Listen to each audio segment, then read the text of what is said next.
Lord, have mercy upon us. Christ, have mercy upon us. Lord, have mercy upon us. Our Father, which art in heaven, hallowed be thy name. Thy kingdom come, thy will be done, in earth as it is in heaven. Give us this day our daily bread, and forgive us our trespasses, as we forgive them that trespass against us. And lead us not into temptation, but deliver us from evil. For thine is the kingdom, the power, and the glory, forever and ever. Amen. Almighty God, who in thy wisdom and goodness hast appointed the office of rulers and parliaments for the welfare of society and the just government of men, we beseech thee to behold with thy abundant favor us thy servants, whom thou hast been pleased to call to the performance of importance thrust in these islands. Let thy blessing descend upon us here assembled, and grant that we may treat and consider all matters that shall come under our deliberation in so just and faithful a manner as to promote thy honor and glory, and to advance the peace, prosperity, and welfare of these islands and of those whose interests thou hast committed to our charge. And this we beg for Jesus Christ's sake. Amen. The grace of our Lord Jesus Christ, and the love of God, and the fellowship of the Holy Spirit be with us all evermore. Amen. Thank you, Ms. Beal. Members, the House is now in session. Minutes of the 1st of July have been circulated. Are there any amendments or omissions? There are none. The minutes will be confirmed as printed. Messengers from the governor? There are none. Announcements by the speaker. We've been notified from Minister Wayne Furbert that he'll be absent today and unable to attend any of today's session. Members, just for your clarity, the SharePoint is back up. Last week we had a problem in the last session. We had a problem with the SharePoint. The SharePoint is back up and functioning. However, some members may need to update their password if they're having problem accessing the SharePoint. So just go online and update your password if you are having a challenge getting access. Messages from the Senate, there are none. Papers and other communications to the House. This morning, members and listening audience, we have 30-odd papers of communications this morning, actually 3 pages up. Starting with the Minister of Finance, Premier, would you like to present your long list of communications this morning? Thank you, Mr. Speaker, and good morning to you, Mr. Speaker. Mr. Speaker, pursuant to the powers conferred by Section 96 of the Constitution, I have the honor to attach and submit for the consideration of the Honorable House of Assembly Supplementary ESPIT Number 1 for fiscal year 2022-2023. Mr. Speaker, there is a long list of regulations from 2021, so I'll go ahead and do them now.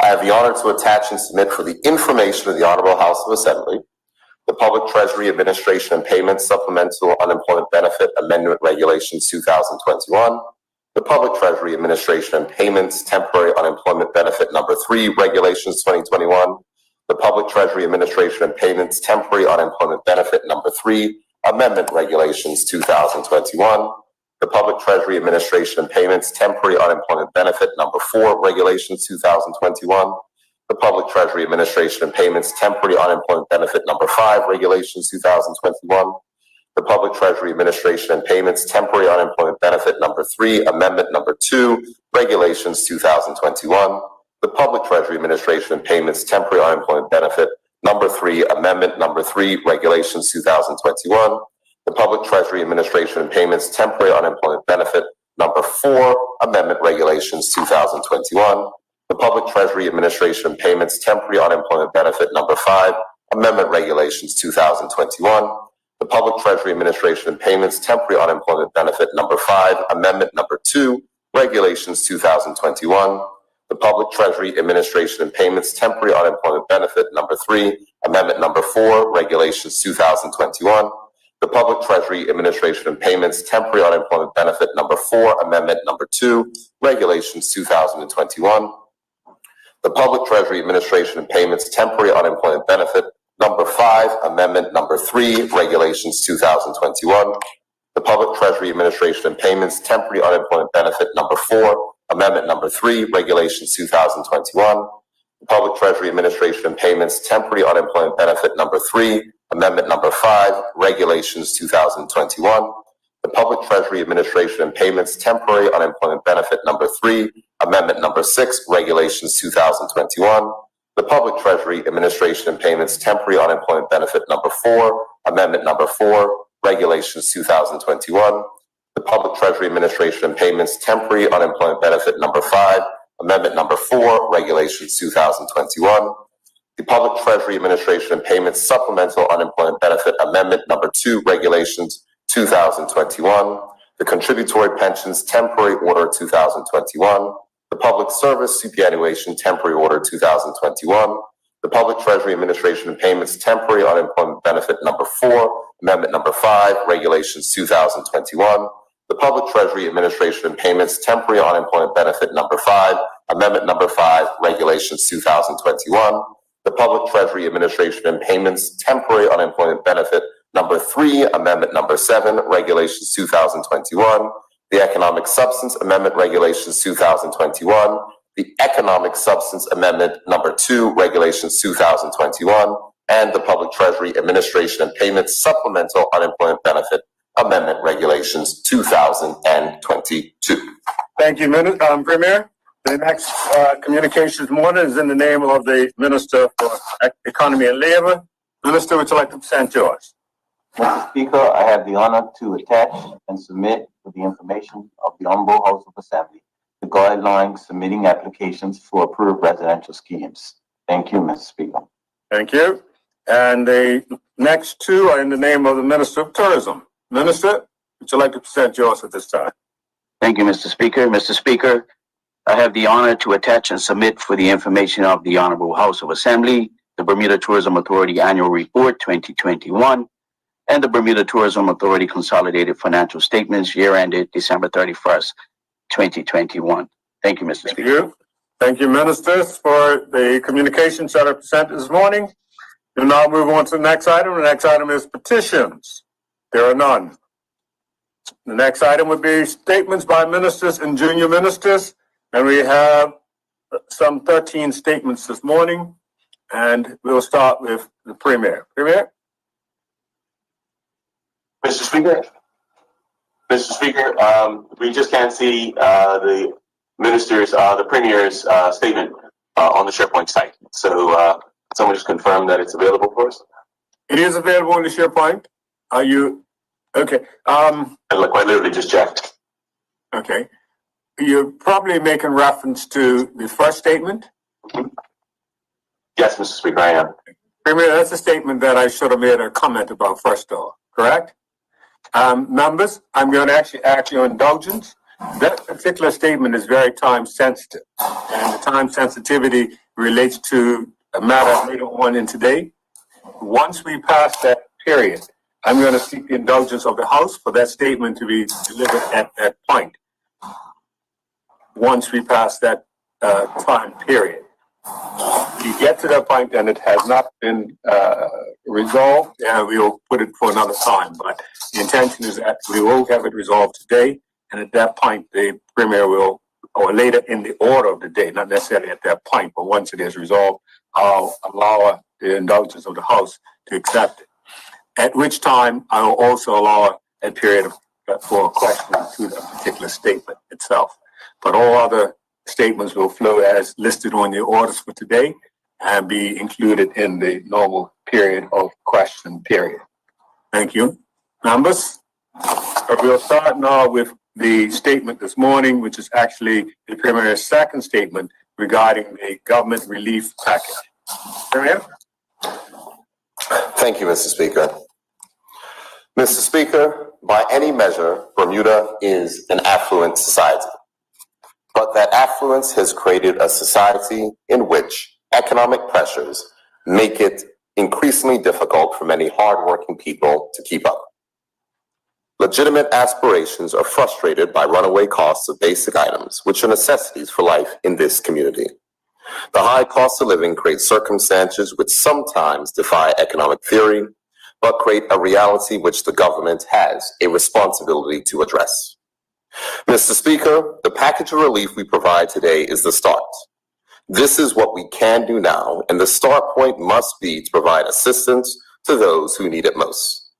Today's relief package is a beginning and represents a deliberate effort of this government to put more money into the pockets of the people who need it most. Today's relief provides support in key areas identified as critical to people of Bermuda who need that hand up and the support of their government to thrive. Mr. Speaker, in the 2022-23 budget statement, this government promised relief now and more relief to come. And it is in keeping with that promise that I introduced a relief package which will provide working families direct support during this period of global inflation. Mr. Speaker, the challenges of today's economic climate are not unique to Bermuda, as many countries around the world are grappling with inflation and supply chain disruptions. We have seen the consequences of governments not acting to protect their citizens against these increases. In Bermuda, this government acted early, and as we have done since returning to office, provided relief to the workers of this country. We acted early to protect the people of Bermuda from rising fuel prices. One of my first actions upon resuming the role of Minister of Finance was rejecting the increases requested by fuel companies. We have worked with the fuel importers to keep prices at the pump frozen. Without this action, the average working family would be paying $23 more to fill up their cars that they use to transport their family to school, camp, activities, and work. Without this action, taxi and minibus operators would be paying $35 more each time they filled up their tanks to transport tourists around our island. Mr. Speaker, while we've heard a lot of comment from the opposition, the fact is that no one on this island has paid more at the pump than they did in February to refill their vehicles, despite the significant fuel price increases that other countries around the world are experiencing. Mr. Speaker, the government has listened to the concerns of many Bermudians regarding the cost of living, and our record has shown that we have been responsive to the needs of the people. In this year's budget, we again reduced payroll taxes for persons making less than $96,000 a year, reduced vehicle licensing fees, and provided land tax relief for charities and registered care homes. Yet, we recognize more can and must be done. This government has always looked out for working people and families. We have always done what we can, when we can, to provide support where it is needed. Since we've been in office, the cumulative payroll tax savings for a worker making $48,000 a year is just under $5,000. That is $5,000 more that a parent has had in their pockets to provide for their families. Mr. Speaker, within the budget statement, under the theme of more relief to come, I announce that if the government outperformed expectations, we would ensure that half of the savings would be used to provide further relief. This strategy places further importance on the government's fiscal management, as it has been designated as the means to create capacity to provide more support for the people of Bermuda. Mr. Speaker, it is encouraging to report, as I mentioned in previous statements, for fiscal year 2021-2022, original estimates anticipated a budget deficit of $124.7 million. And the most recent revised figures anticipate a $30 million improvement, with the deficit for the year forecasted to be $94.6 million. These results are a direct reflection of the government's fiscal prudence, the island's expanding international business sector, and increased revenue gain from the travel authorization fee. Mr. Speaker, in keeping with our promise to return half of the amount of any improved performance to the taxpayers of this country, the Cabinet, on behalf of this Progressive Labour Party government, has approved a $15 million economic relief package to ease the burden on working families in Bermuda. Mr. Speaker, I am pleased to inform this Honorable House that part of that relief package will include a payroll tax rebate for workers making less than $96,000 a year, which makes up 75% of Bermuda's workforce. Individuals earning less than $60,000 annually will receive a $250 rebate, and those earning between $60,000 and $96,000 a year will receive a $100 rebate. It is expected by September applications will be made available where 75% of Bermuda's workers will be eligible to apply for their rebate. Once approved, the applicant will receive a direct deposit in their bank account. Mr. Speaker, also as part of the relief package, the government will provide $150 to parents and guardians for each student enrolled in public school.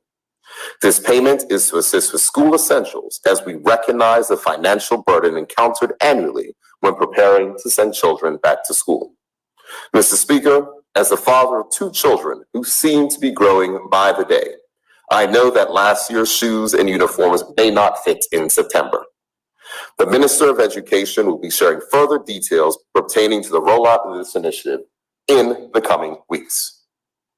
Mr. Speaker, with this payroll tax rebate and school supply support, a family of 4 with 2 school-aged children can receive up to $800. We are determined to put more money back into the pockets of working families. Mr. Speaker, as part of this relief package, the government will purchase and distribute LED bulbs to families to assist in reducing their energy bills. It is widely known that the cost of energy in Bermuda is amongst the highest in the world and is a contributory factor to the country's high cost of living. In response, the LED lights distributed under this proposal will use up to 85% less energy, which will reduce the household energy costs for Bermuda's families. The Deputy Premier will share more details about this investment that will reduce energy bills in August.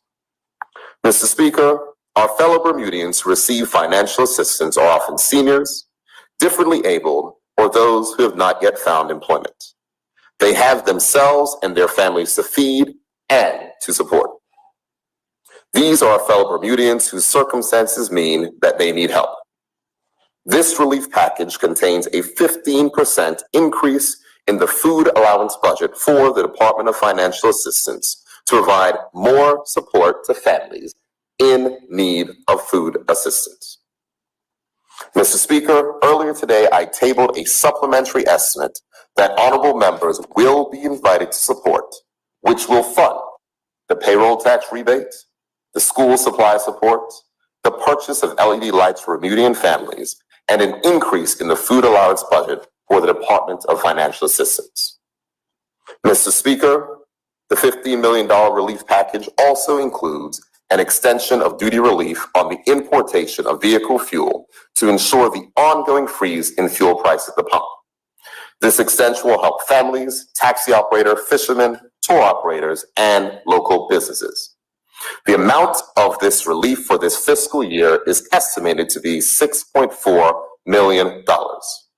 The Customs Tariff Amendment Act that I will table in this House later today will grant the Minister of Finance the ability to vary the rate of vehicle fuel duty. Mr. Speaker, it must be noted that fuel taxes were doubled under the previous administration.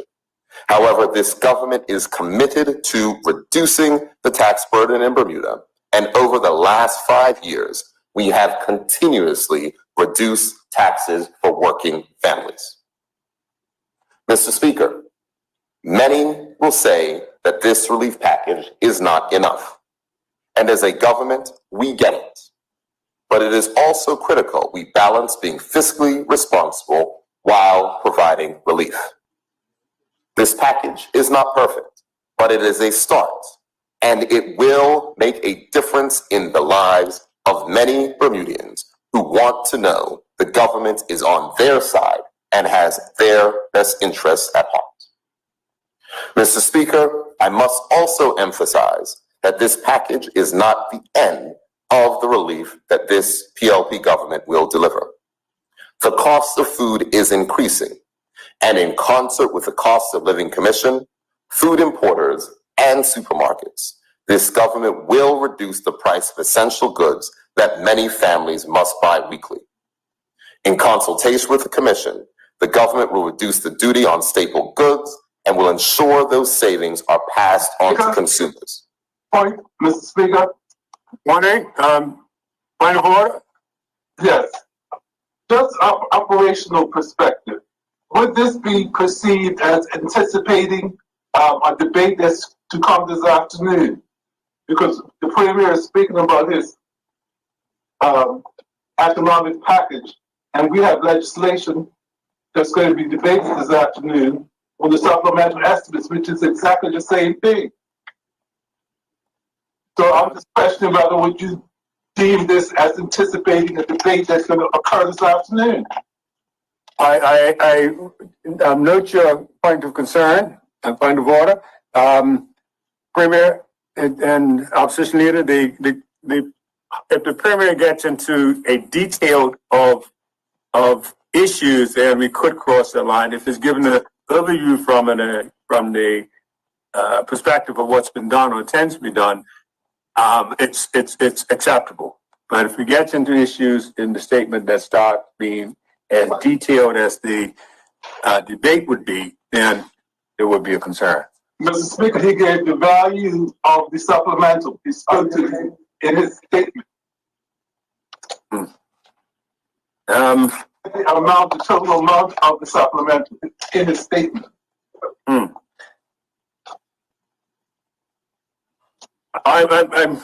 going to allow it to continue, despite opposite leader, only with regarding that's been given to the Premier to make sure he doesn't go too in depth into anything further other than given the number that's been given.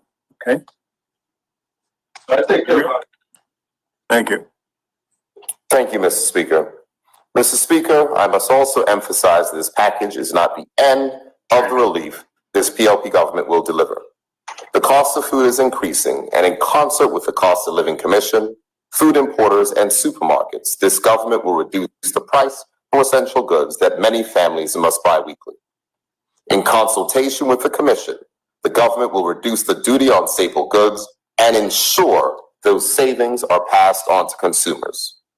Part of this $15 million relief package includes a provision for this duty relief that will result in reduced prices for working families. Mr. Speaker, this is incredibly complex work, but it is work that I hope will engender bipartisan support in this House, as reflects what we all promised to do on entering elected service, to serve the people. Mr. Speaker, it is important to reiterate that these relief items would not be possible without the increase in revenue received from the travel authorization and tourism-related taxes. Bermuda's budget, like many countries around the world, has been negatively affected by Russia's invasion of Ukraine. However, as the Minister of Tourism will share with this Honorable House later today, Bermuda is enjoying a stronger than expected tourism season, and this increased revenue from the travel authorization and tourism taxes has exceeded the losses from the war in Ukraine and is supporting this relief to working families. Mr. Speaker, I wish to also advise this Honorable House that Cabinet will shortly be invited to approve further measures which will be directed to meeting the staffing shortages in key areas like Bermuda Police Service and the Bermuda Fire and Rescue Service to ensure the safety and security of Bermuda. Additional measures will also include increased provision of mental health options for Bermudians, independent living coordinators for young persons aging out of care, support for increased local entertainment, resources to boost youth employment, and expanded summer camp slots. Mr. Speaker, next Monday will mark 5 years since this PLP government was elected. During that time, workers have seen their taxes cut, support for the vulnerable has been increased, seniors have seen their pensions rise, and Bermudians have received increased scholarships, training, and apprenticeships. In May, Standard & Poor's said, and I quote, "Economic recovery is underway in Bermuda," end quote. Mr. Speaker, as our economy recovers, Bermuda can be assured that this government is committed to providing even more relief to ease the burden on working families.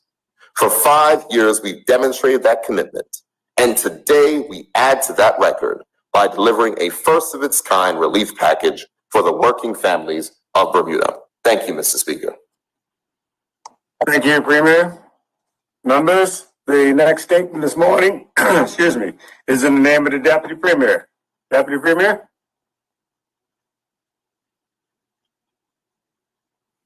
Yes, Mr. Speaker.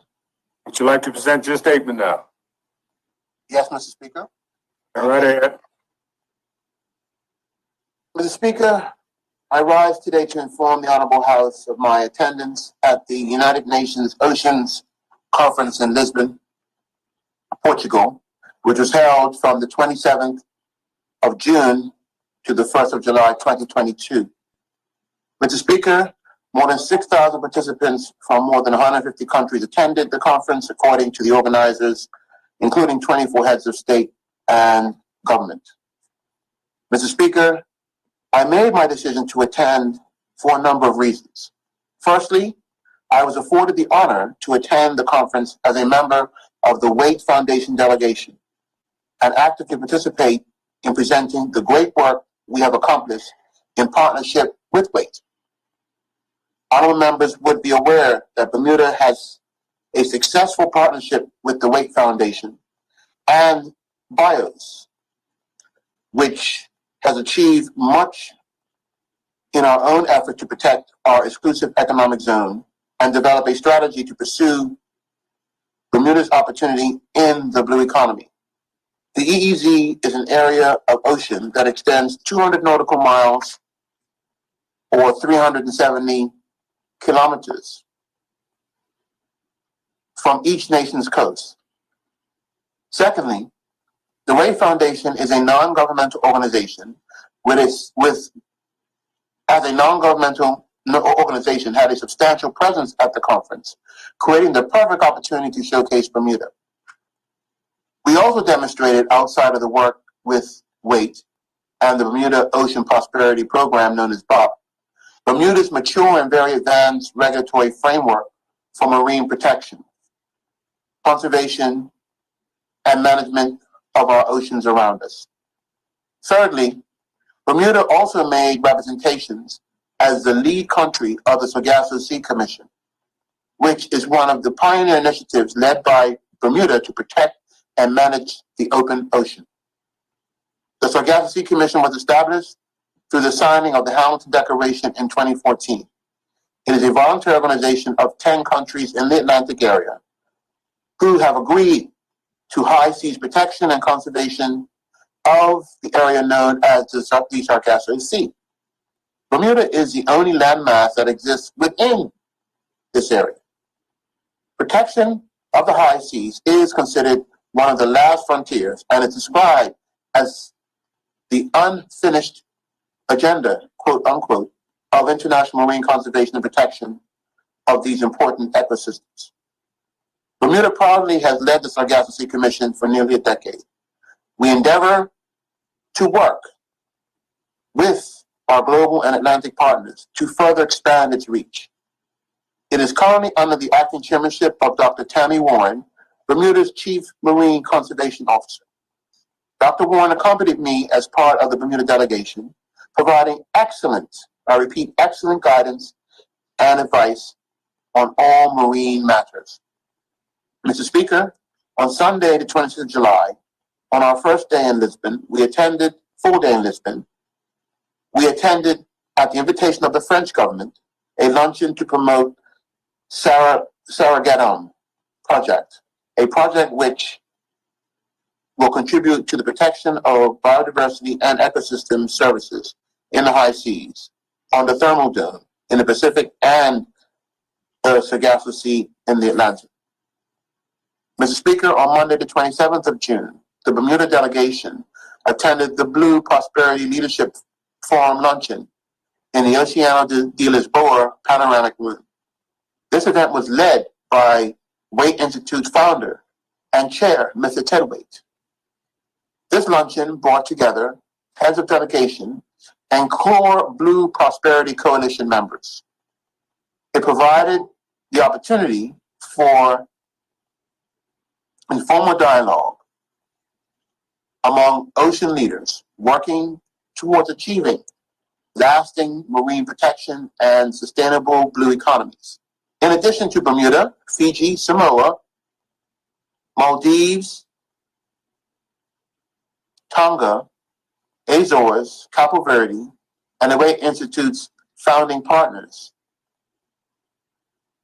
Ocean 5 and Ocean Azul were invited to attend the event. Bermuda, as one of the coalition partners, is most advanced in the development of our work with the foundation. I shared with other countries details of Bermuda's journey in developing our blue economy and marine spatial plan. Mr. Speaker, on Tuesday the 28th, we met with Mr. Ted Waite, founder of the Way Institute and Foundation, to discuss the organization's ongoing partnership with Bermuda to support our marine spatial planning, protected areas, and blue economy. We particularly discussed with Mr. Waite how the foundation could support our plans to develop capacity on island to build, install, and maintain our renewable energy infrastructure of the future.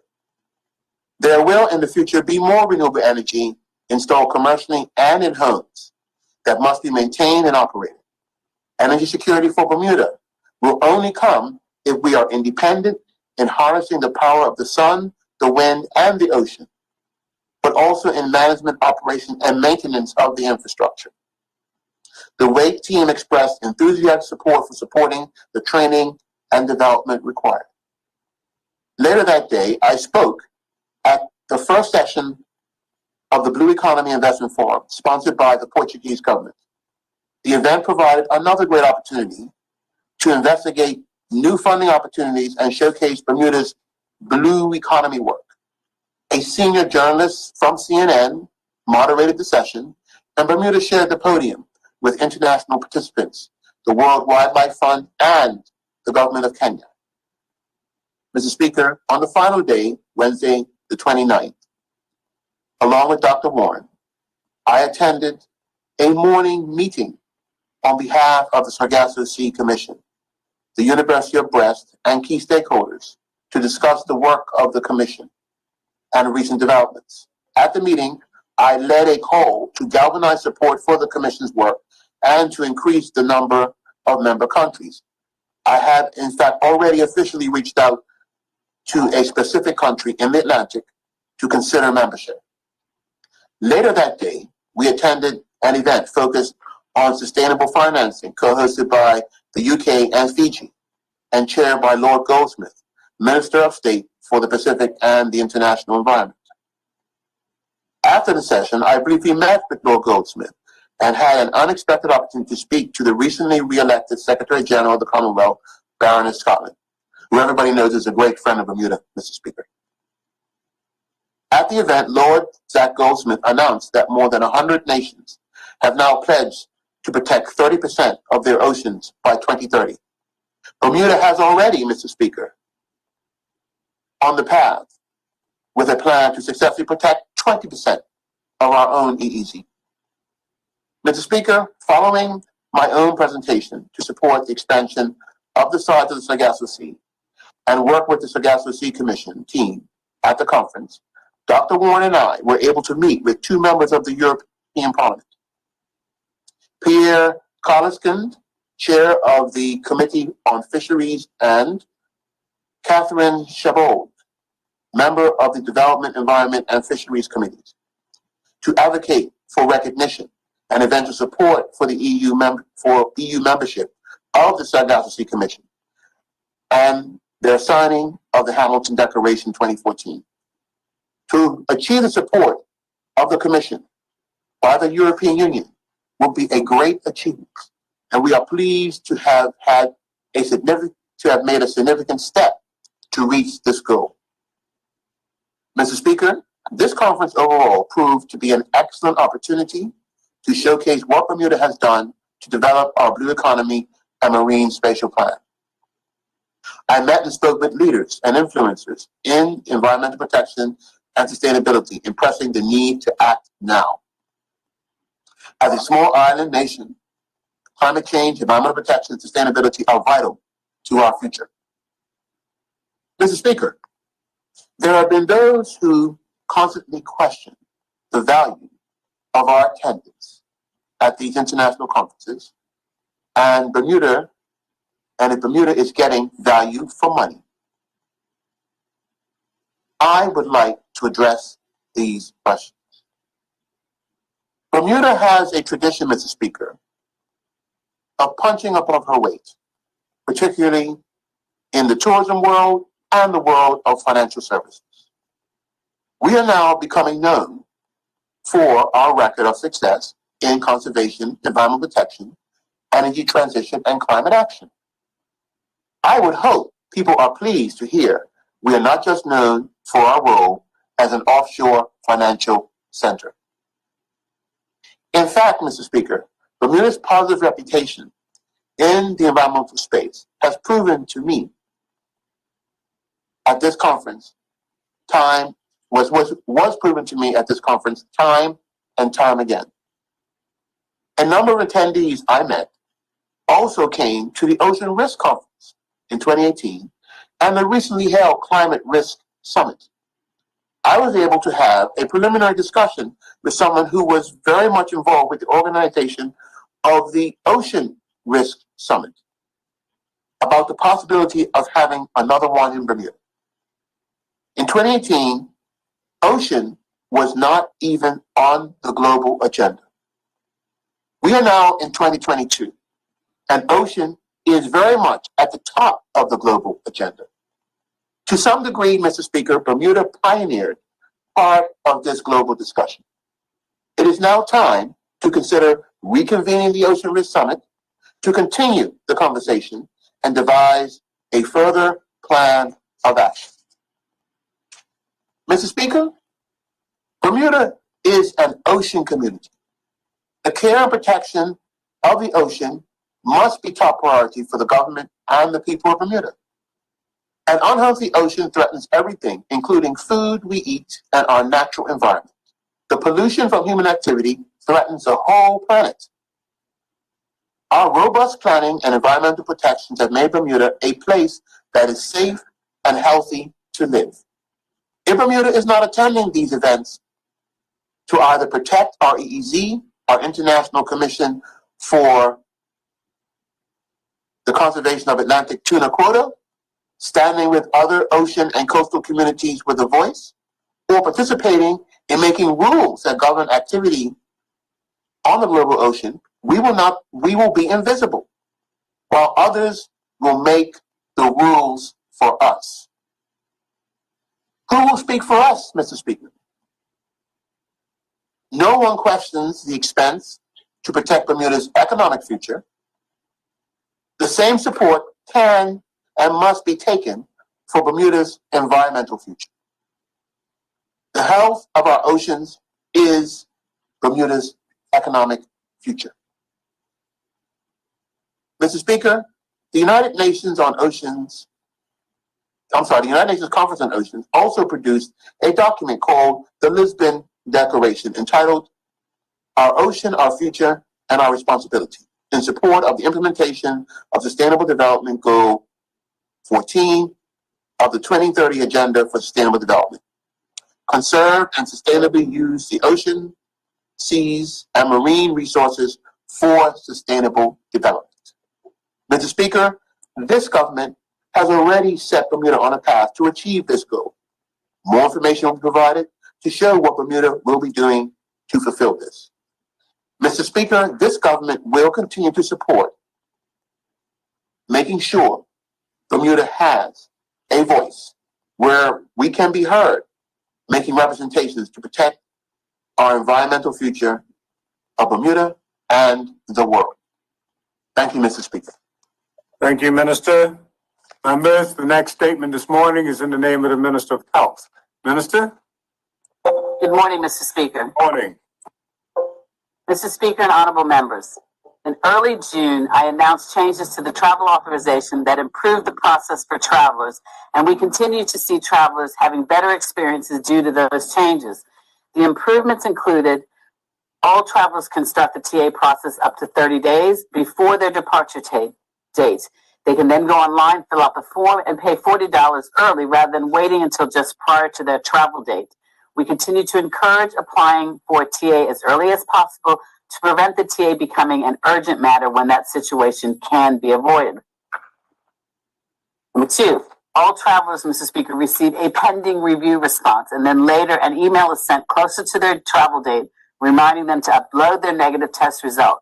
The TA review is completed once the test is uploaded, and at that point, the traveler receives a final response. Number three, residents who do not intend to upload a pre-arrival test receive an approved TA based on their vaccination certificate, and they are tested on arrival at the F. Wade International Airport. Next, cruise passengers with Norwegian, Royal Caribbean, and Carnival Cruise Lines, who are the majority of our cruise visitors, get an approved TA based on their vaccination certificates. Their negative test result is checked at the pier when they board the ship, and they do not need to upload it. And number five, TAs continue to be prioritized as follows for air arrivals by arriving date and for sea arrivals by departure date. That was June. Mr. Speaker, starting last Sunday, July 10th, 2022, another set of improvements to the travel offer successfully. There are additional upgrades in progress and being completed, which will provide an enhanced travel experience, which I will now explain. First, Mr. Speaker, the TA application form has been simplified to exclude questions that are no longer relevant given the current status of the COVID pandemic, such as asking travelers to provide a list of the countries visited prior to arriving in Bermuda and how many family members are traveling in their party. The answers to those questions were relied upon to guide our travel surveillance policy, but at this time, that information is not required. Second, Mr. Speaker, repeat travelers to Bermuda can automatically complete their TA based on past applications. This very key improvement allows the repeat traveler to avoid duplication of efforts. To explain, Mr. Speaker, at the beginning of the application process, repeat travelers will be asked to provide their email address. A one-time verification code will be sent to that email address. Once that code is entered into the application form, it will bring up a list of traveler names who have submitted previous travel authorization applications linked to that email address. The relevant name or a family member's name can then be selected, and all general information from their previous application will automatically load into a new application form. General information includes the traveler's name, contact details, and passport details. The verification process ensures that travelers will not see TAs for anyone not tied to their email address in order to protect privacy. As a security measure, the one-time code will only be valid for 10 minutes. Travelers will only have to complete new information pertaining to their new trip, and that is the flight or the cruise details. All the information is editable except for the name and the birthday. Mr. Speaker, there's a third improvement. Vaccinated residents previously needed to upload their vaccination certificate to the TA each time they completed the application. I'm pleased to say that the TA system and the island's vaccination data are now linked. Locally vaccinated residents who have been vaccinated overseas and have added their overseas doses to their Bermuda vaccine record, and repeat visitors will no longer have to upload their vaccine documentation. Again, this is another significant improvement using technology that will assist in ensuring a smoother traveling journey for visitors and residents alike. Also, Mr. Speaker, the TA process used to require the travelers to read and acknowledge legal disclaimers and confirm the accuracy of the information they provided by initialing in two places, on the application form and on the approved TA waiver. This has now been condensed, and the traveler provides initials only on the approved TA waiver. Mr. Speaker, as I said, these upgrades and enhancements were introduced last Sunday, and the call center has received numerous compliments about them, but it does not stop there. We continue to further refine the system to create, as best as possible, a stress-free TA experience for the traveler. Mr. Speaker, future travel authorization improvements will include the following: a faster application review process by automating the review of vaccines and test documents to confirm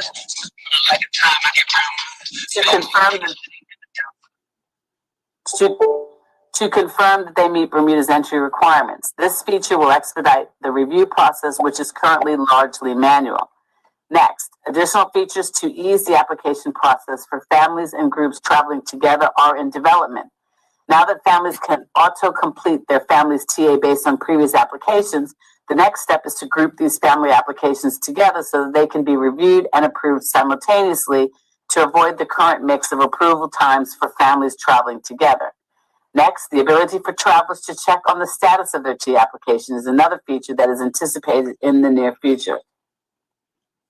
In addition, Mr. Speaker, the ability for travelers to change the travel date on a TA application if travel plans have changed will soon be an option for the traveler as well. Currently, when travelers' plans change and they need to revise their travel date, they must contact the call center to have the changes made.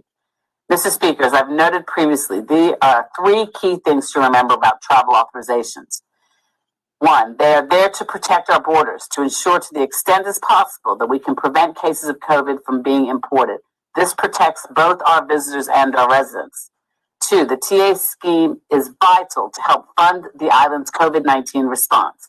The TAs pay for the pandemic support that they provide, which includes testing at the borders, community testing for those that are unable to pay for testing, case management for those who test positive, and the associated administration. The TA form also, Mr. Speaker, captures information used by the Bermuda Tourism Authority, the Department of Immigration, and HM Customs. The Ministry of Health continues to work with all of our stakeholders to provide a travel authorization process that is streamlined for travelers and that contributes to a safe Bermuda community for all of us. Thank you, Mr. Speaker. Thank you, Minister. Member, the next statement this morning is in the name of Minister of Works. Minister? Thank you. Good morning, Mr. Speaker.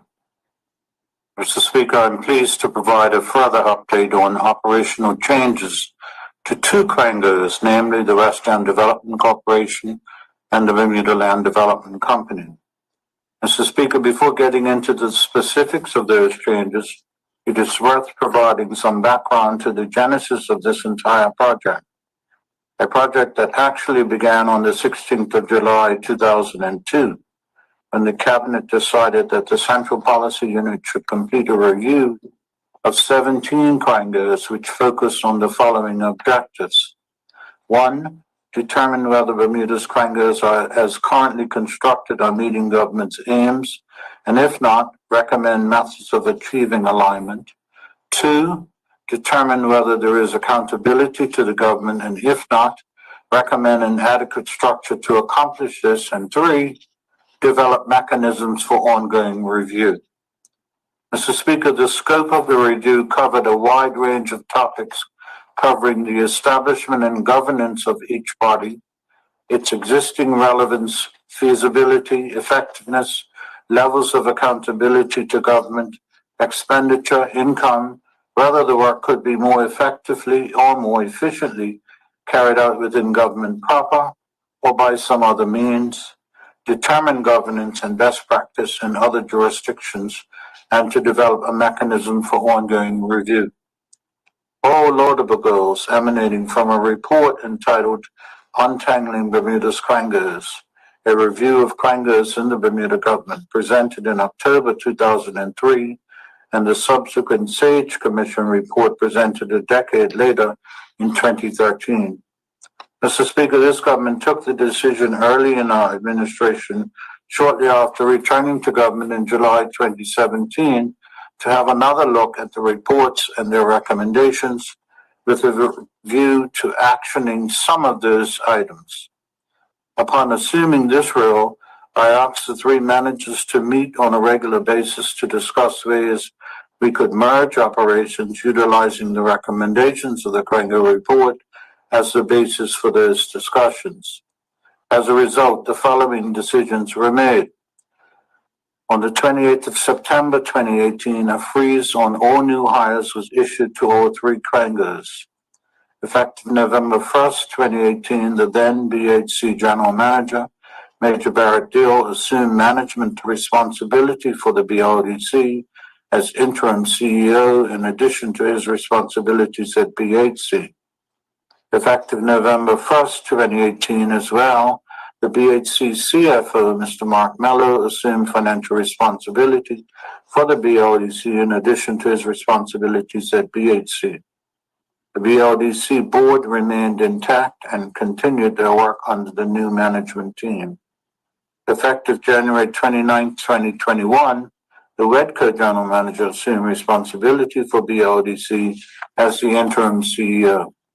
Mr. Speaker, the Ministry viewed these changes as an opportunity to immediately effect some cost savings by reducing duplication of roles, combining responsibilities, and bringing a sharper focus to deliver on the government's mandate to control costs and operate more efficiently.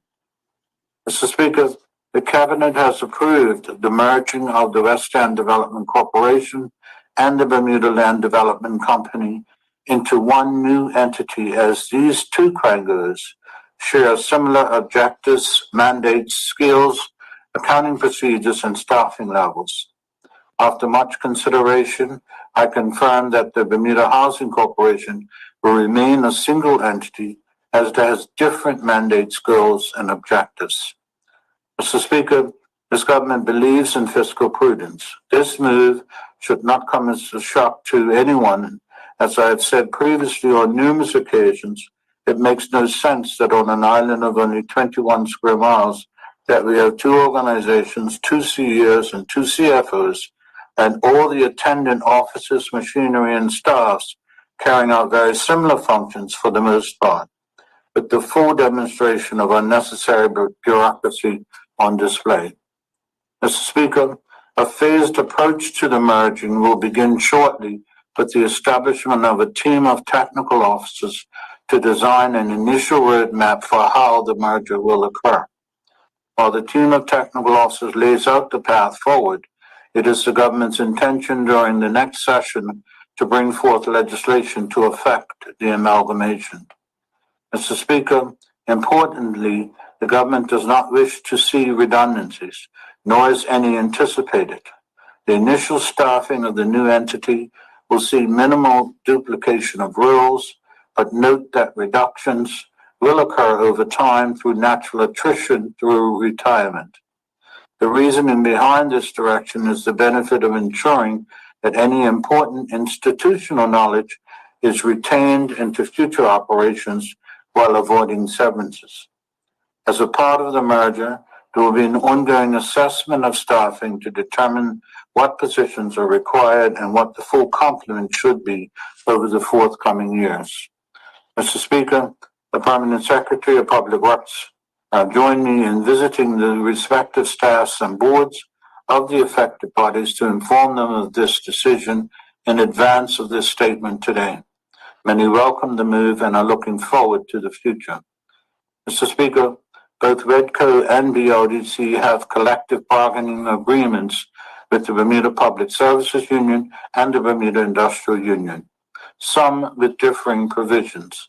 An integral part of the ongoing discussions will occur with both unions to agree any amendments to form new combined CBAs. Mr. Speaker, this is a move for the future. We believe these changes are as an opportunity. We view these changes as an opportunity which will affect cost savings by reducing duplication of roles, combining responsibilities, and bringing a sharper focus to deliver on the government's mandate to control costs and operate more efficiently. It is anticipated that this process will take 18 months to finally become one entity, thus allowing sufficient time to resolve the changes needed operationally to effect a smooth transition. Mr. Speaker, I suspect the colleagues will have little trouble in doing the math on how long it has taken to get this across the finish line. Just look at the second paragraph of the statement of the date this project started, July 16th, 2002. 20 years, and we still aren't there yet, but I wish to give an undertaking that I shall not rest until this is accomplished. I've already marked my calendar for January 16th, 2024. We have got to find a better and quicker way to make progress going forward. Mr. Speaker, I'd like to take this opportunity to thank the BRDC Chairperson, Ms. Levita Fogo, JPMP, members of the BRDC Board, the WEDCO Chairperson, Mr. Neville Tyrrell, JPMP, and the Board at WEDCO for their continued service. Thank you, Mr. Speaker. Thank you, Minister. Members, the next statement is also in the name of the Minister of Works. Minister, would you like to continue? Yes, thank you, Mr. Speaker. Right ahead. As this Honorable House may be aware, the Ministry of Public Works issued a request for proposals 2 weeks ago on Friday, July 1st, 2022, for a financial feasibility study on the government quarry depot located in Hamilton Parish. Mr. Speaker, some background first. The mandate for the Quarry Depot is to act as the government's functional authority on all matters related to fleet management, mechanical engineering, and maintenance activities, including ensuring all government vehicles are TCD tested and licensed annually. Its primary function is to manage the distribution and maintenance of approximately 800 motor vehicles and equipment, as well as operate and maintain the government's limestone quarry, asphalt, and recycling plants. As many currently serving in this House on both sides of the aisle can attest, due to a plethora of reasons, including lack of financial investment under successive governments, inadequate strategic planning, and ineffective management, the facilities and staff expertise at this location have deteriorated significantly, almost to the point of exhaustion, over the last 30 years. Subsequently, this has caused government's assets to become increasingly unreliable and more expensive to maintain, thereby resulting in heightened criticism from the general public and government employees who rely on the services provided by the quarry team. Mr. Speaker, I would also mention that major infrastructure investments are required for the majority of the facilities located within the site. Retrofitting these assets have a conservative cost estimate in the tens of millions of dollars. Mr. Speaker, many in the public may question whether the government is doing anything to improve the conditions at the quarry. The short answer is yes. As of June 2022, the government completed a major infrastructure investment program which installed 2 new buildings that will be used for a heavy equipment workshop and a storage facility. Both were desperately required. The Ministry of Public Works has also hired a consultant to manage the quarry operations following the sudden departure of the principal mechanical engineer. This has proved very successful. For example, since the addition of this new manager in May 2022, the refuse truck operational fleet has increased from 2 operational trucks to 9 and as high as 12 on occasion. The goal is to methodically tackle the most critical vehicles, such as those used for garbage collection, then work through the remainder of the fleet. However, Mr. Speaker, this administration recognizes this is not enough to address all of the quarry's outstanding issues. For example, there are several questions worth serious consideration. 1, should the government invest the tens of millions of dollars required to bring the quarry up to standard? 2, should the government lessen the remit of quarry management, and if so, to what? 3, how much money does the quarry save the government and the taxpayer by the services it provides in-house?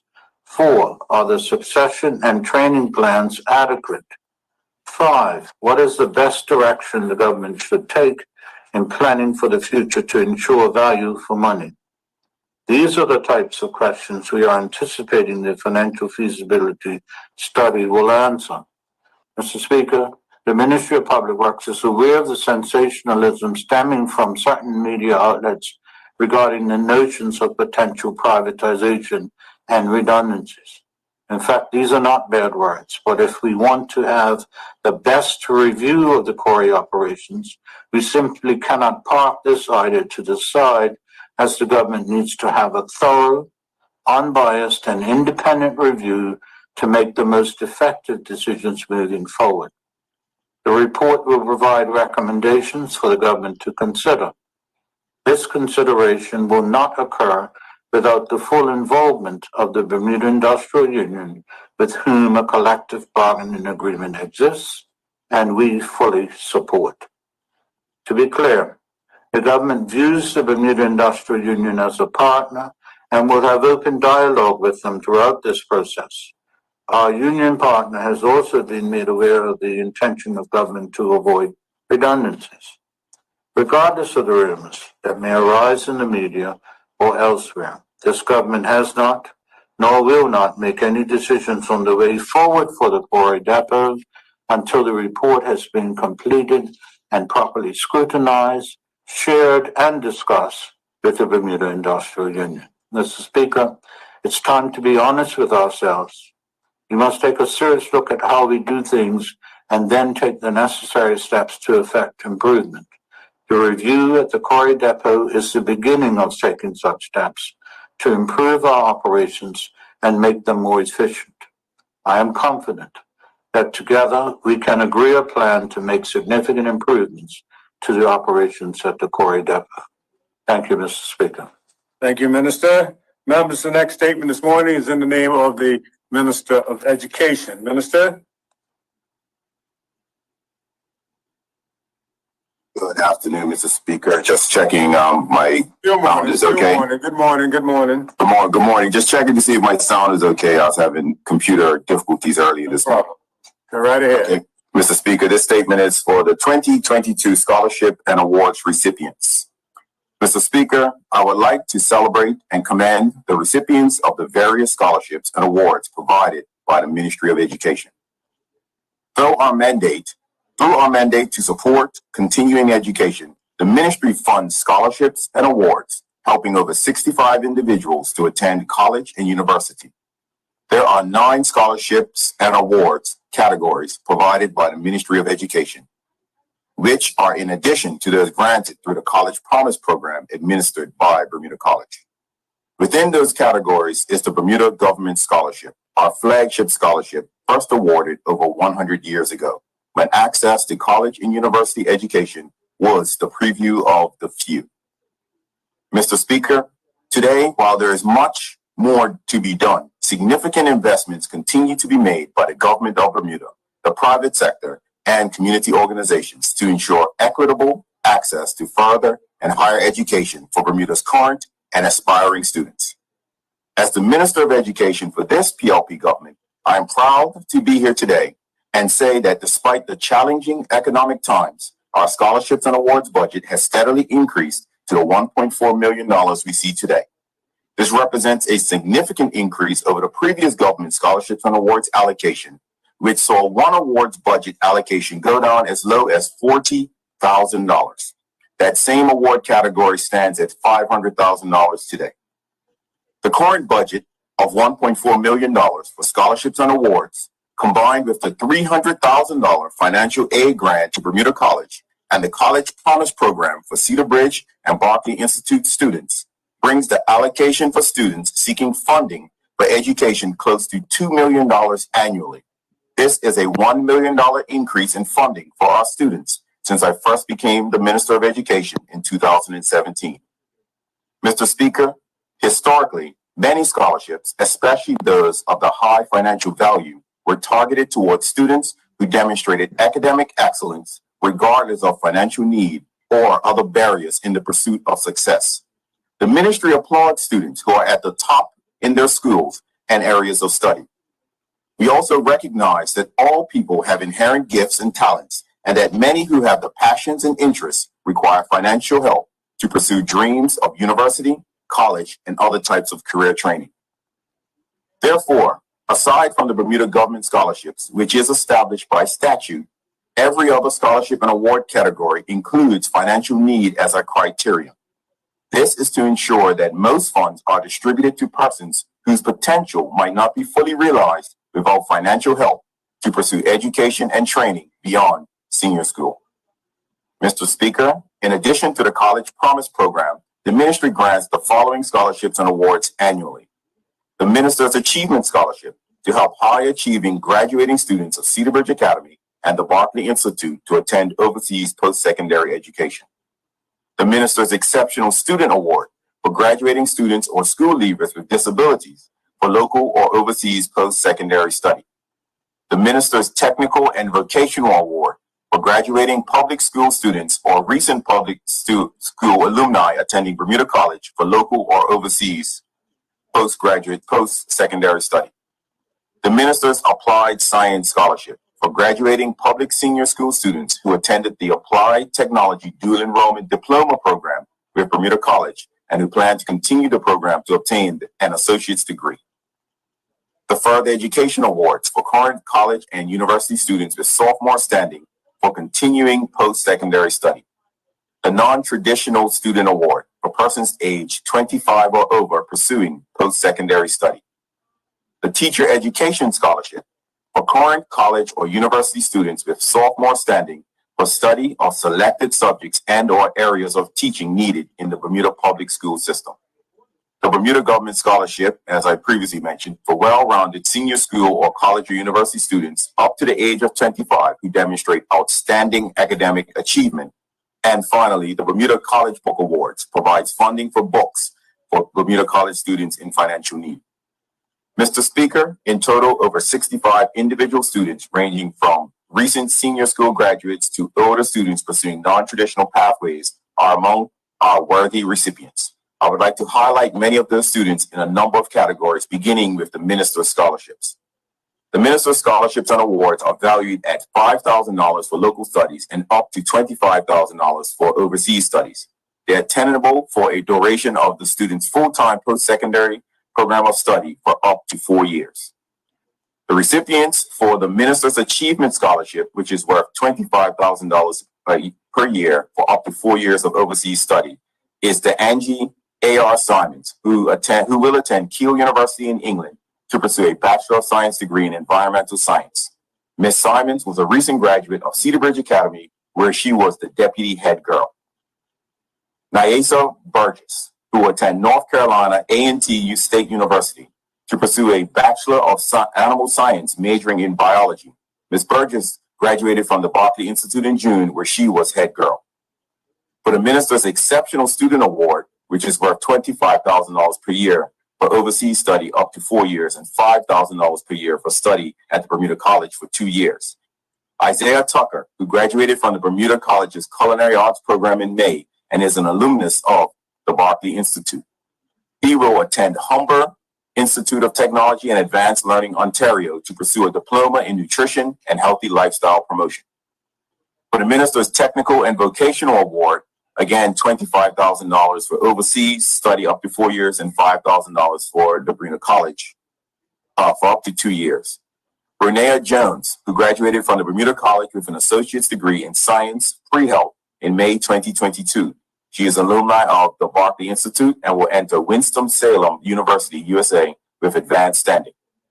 For the Minister's Applied Science Scholarship, 5 awards for $5,000 each for study at the Bermuda College. Aaron Claude White, who graduated from Cedar Bridge Academy in June 2022. He was a dual enrollment student and will continue his studies through the Associate of Applied Science Plumbing Technology program at the Bermuda College. Other recipients I am proud to announce in this house are, for the Non-Traditional Student Award, worth $20,000 per year for overseas studies up to 4 years, we have Akila Henderson, an alumni of Bermuda College, who will attend the University of Wolverhampton in England to pursue a Bachelor of Science degree in mental health. Amber Douglas, who is a current student at Ryerson University in Canada, pursuing a Bachelor of Human Resource Management degree. In 2021, she graduated with an Associate of Arts degree in Business Administration from Bermuda College, and in 2019 received a certificate in Human Resources Management and General Management. For the Teacher Education Scholarships, worth $20,000 per year for overseas studies for up to 4 years, we have Malay Robinson, who will enter Keene University to pursue a major in English K-9 teacher education.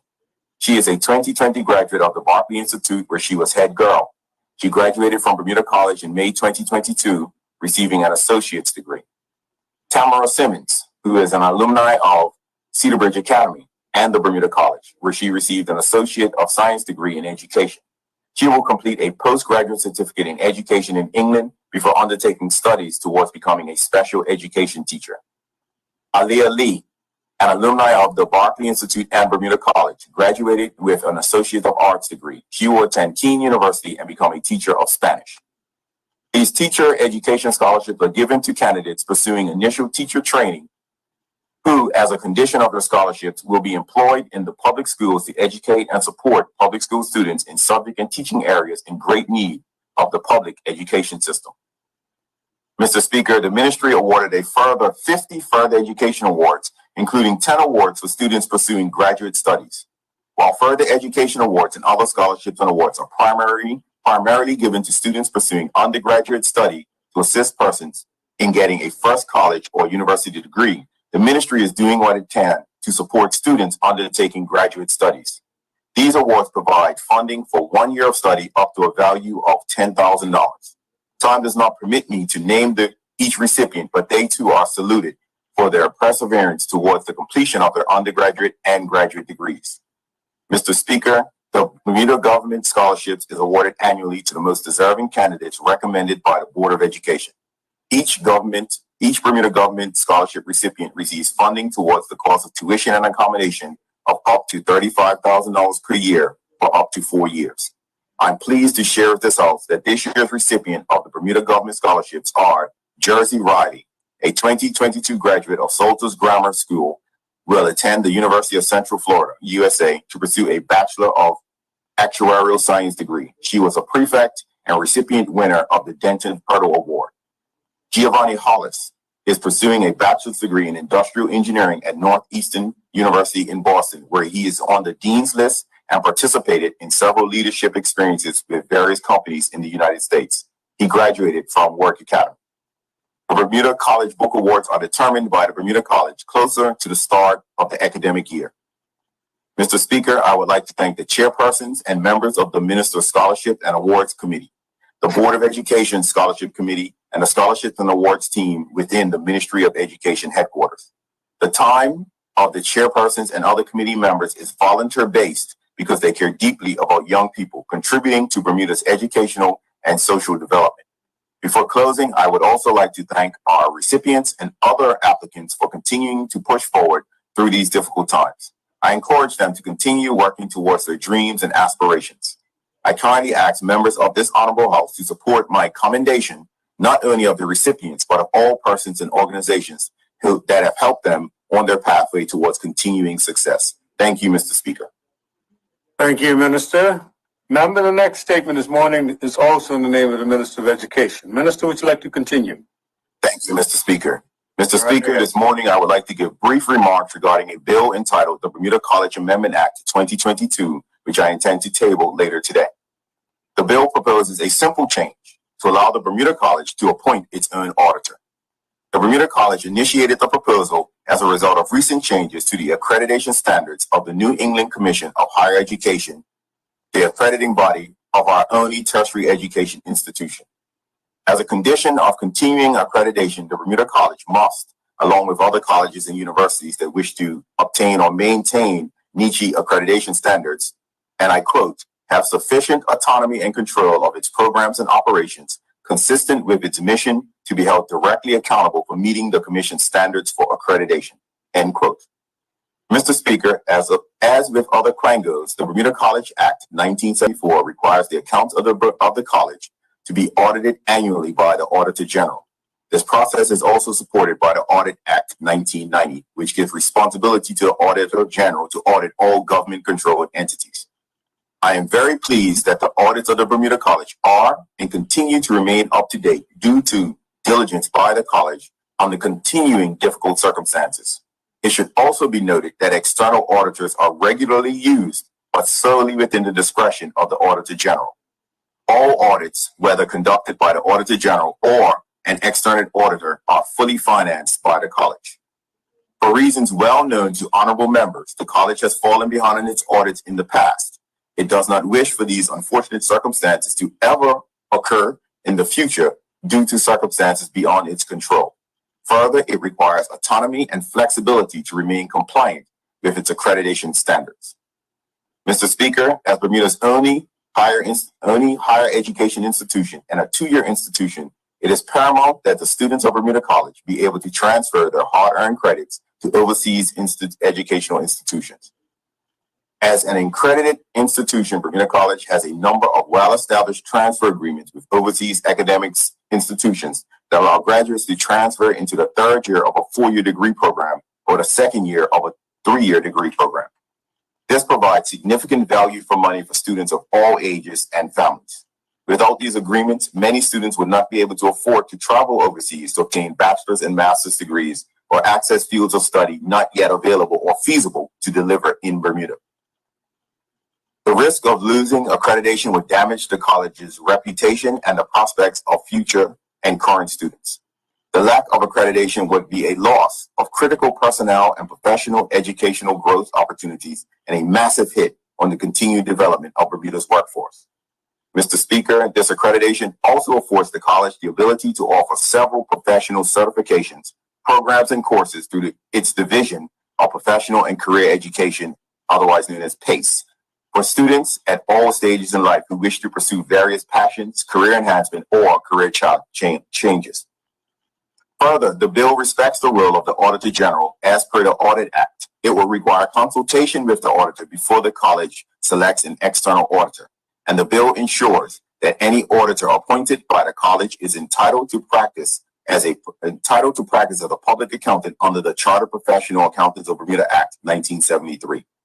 The college will assure a copy of the audited financial statements are provided to the Auditor General. Mr. Speaker, I look forward to engaging members of this honorable House in efforts to ensure that the Bermuda College can continue to steer its own course for the benefit of current and future students, the Bermuda economy, and the benefit of the larger community. Thank you, Mr. Speaker. Thank you. Thank you, Minister. Members, the next statement this morning is in the name of the Minister of Social Development and Seniors. Minister, would you like to present your statement at this time?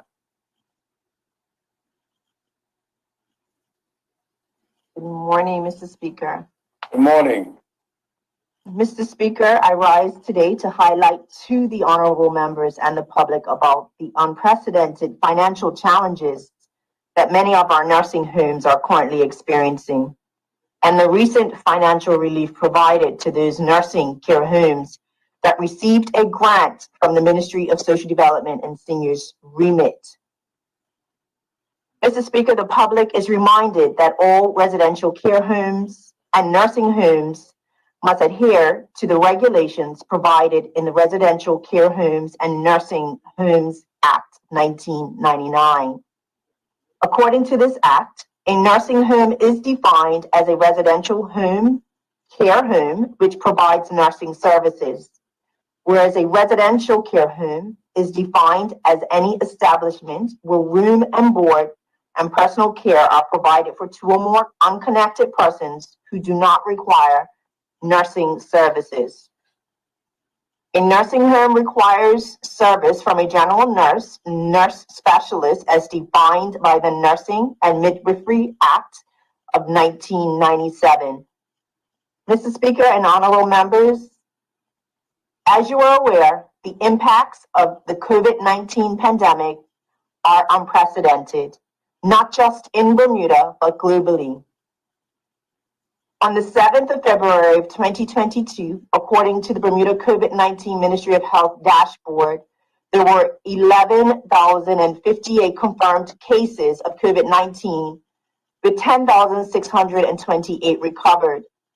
At the time, 119 deaths were recorded.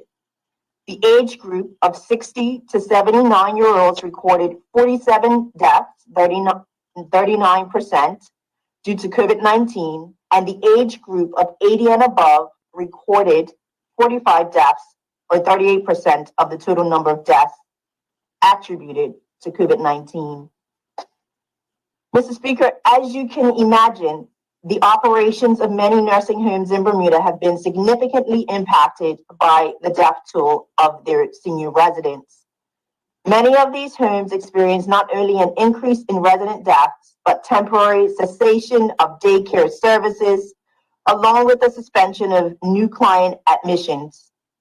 It must be noted that the introduction of these necessary health protocols intended to stop the transmission of COVID-19 in the residential care homes and has had a significant impact on the current and future operations of these crucially important facilities.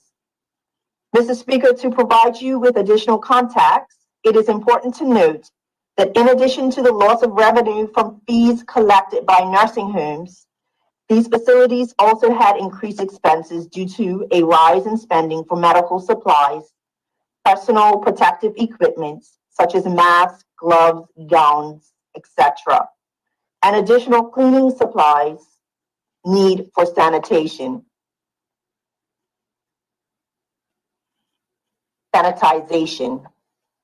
Mr. Speaker, adding to the problem, these care facilities also experience staff burnout and staff shortages due to sickness and quarantine rules that led to many homes having to hire additional staff, further constraining their already limited and taxed operations. Consequently, Mr. Speaker, these challenges created a knock-on effect that continue to impact the financial viability of many of these facilities on our island today. Currently, there is a global trend that many nursing home care facilities are contemplating closing or have closed due to the financial hardships and staff shortages. The stark reality is that many nursing homes, including Bermuda's facilities, were already operating at a deficit prior to the COVID-19 pandemic, with some facilities still struggling to keep their doors open. On the 6th of June 2022, the news and media company Axios reported in an article entitled "Nursing Homes Face Closure Risks Amid Staff Shortages Post-COVID," a survey that was conducted in May of 2022 involving 759 facilities. Mr. Speaker, this survey showed that operating costs at nursing homes have increased by an average of 41% over the past year, with 59% of nursing homes saying they are currently operating at a loss. Nearly 60% of nursing homes in the U.S. are operating at a financial loss, and nearly 3/4 are concerned about possible closures. Mr. Speaker, I would like to let honorable members and the public know that I was approached by the representatives of 3 nursing homes that the Ministry of Social Development and Seniors have traditionally provided grants to on an annual basis. The representatives of these 3 institutions indicated that if they did not receive additional funding, they may no longer be able to continue operating.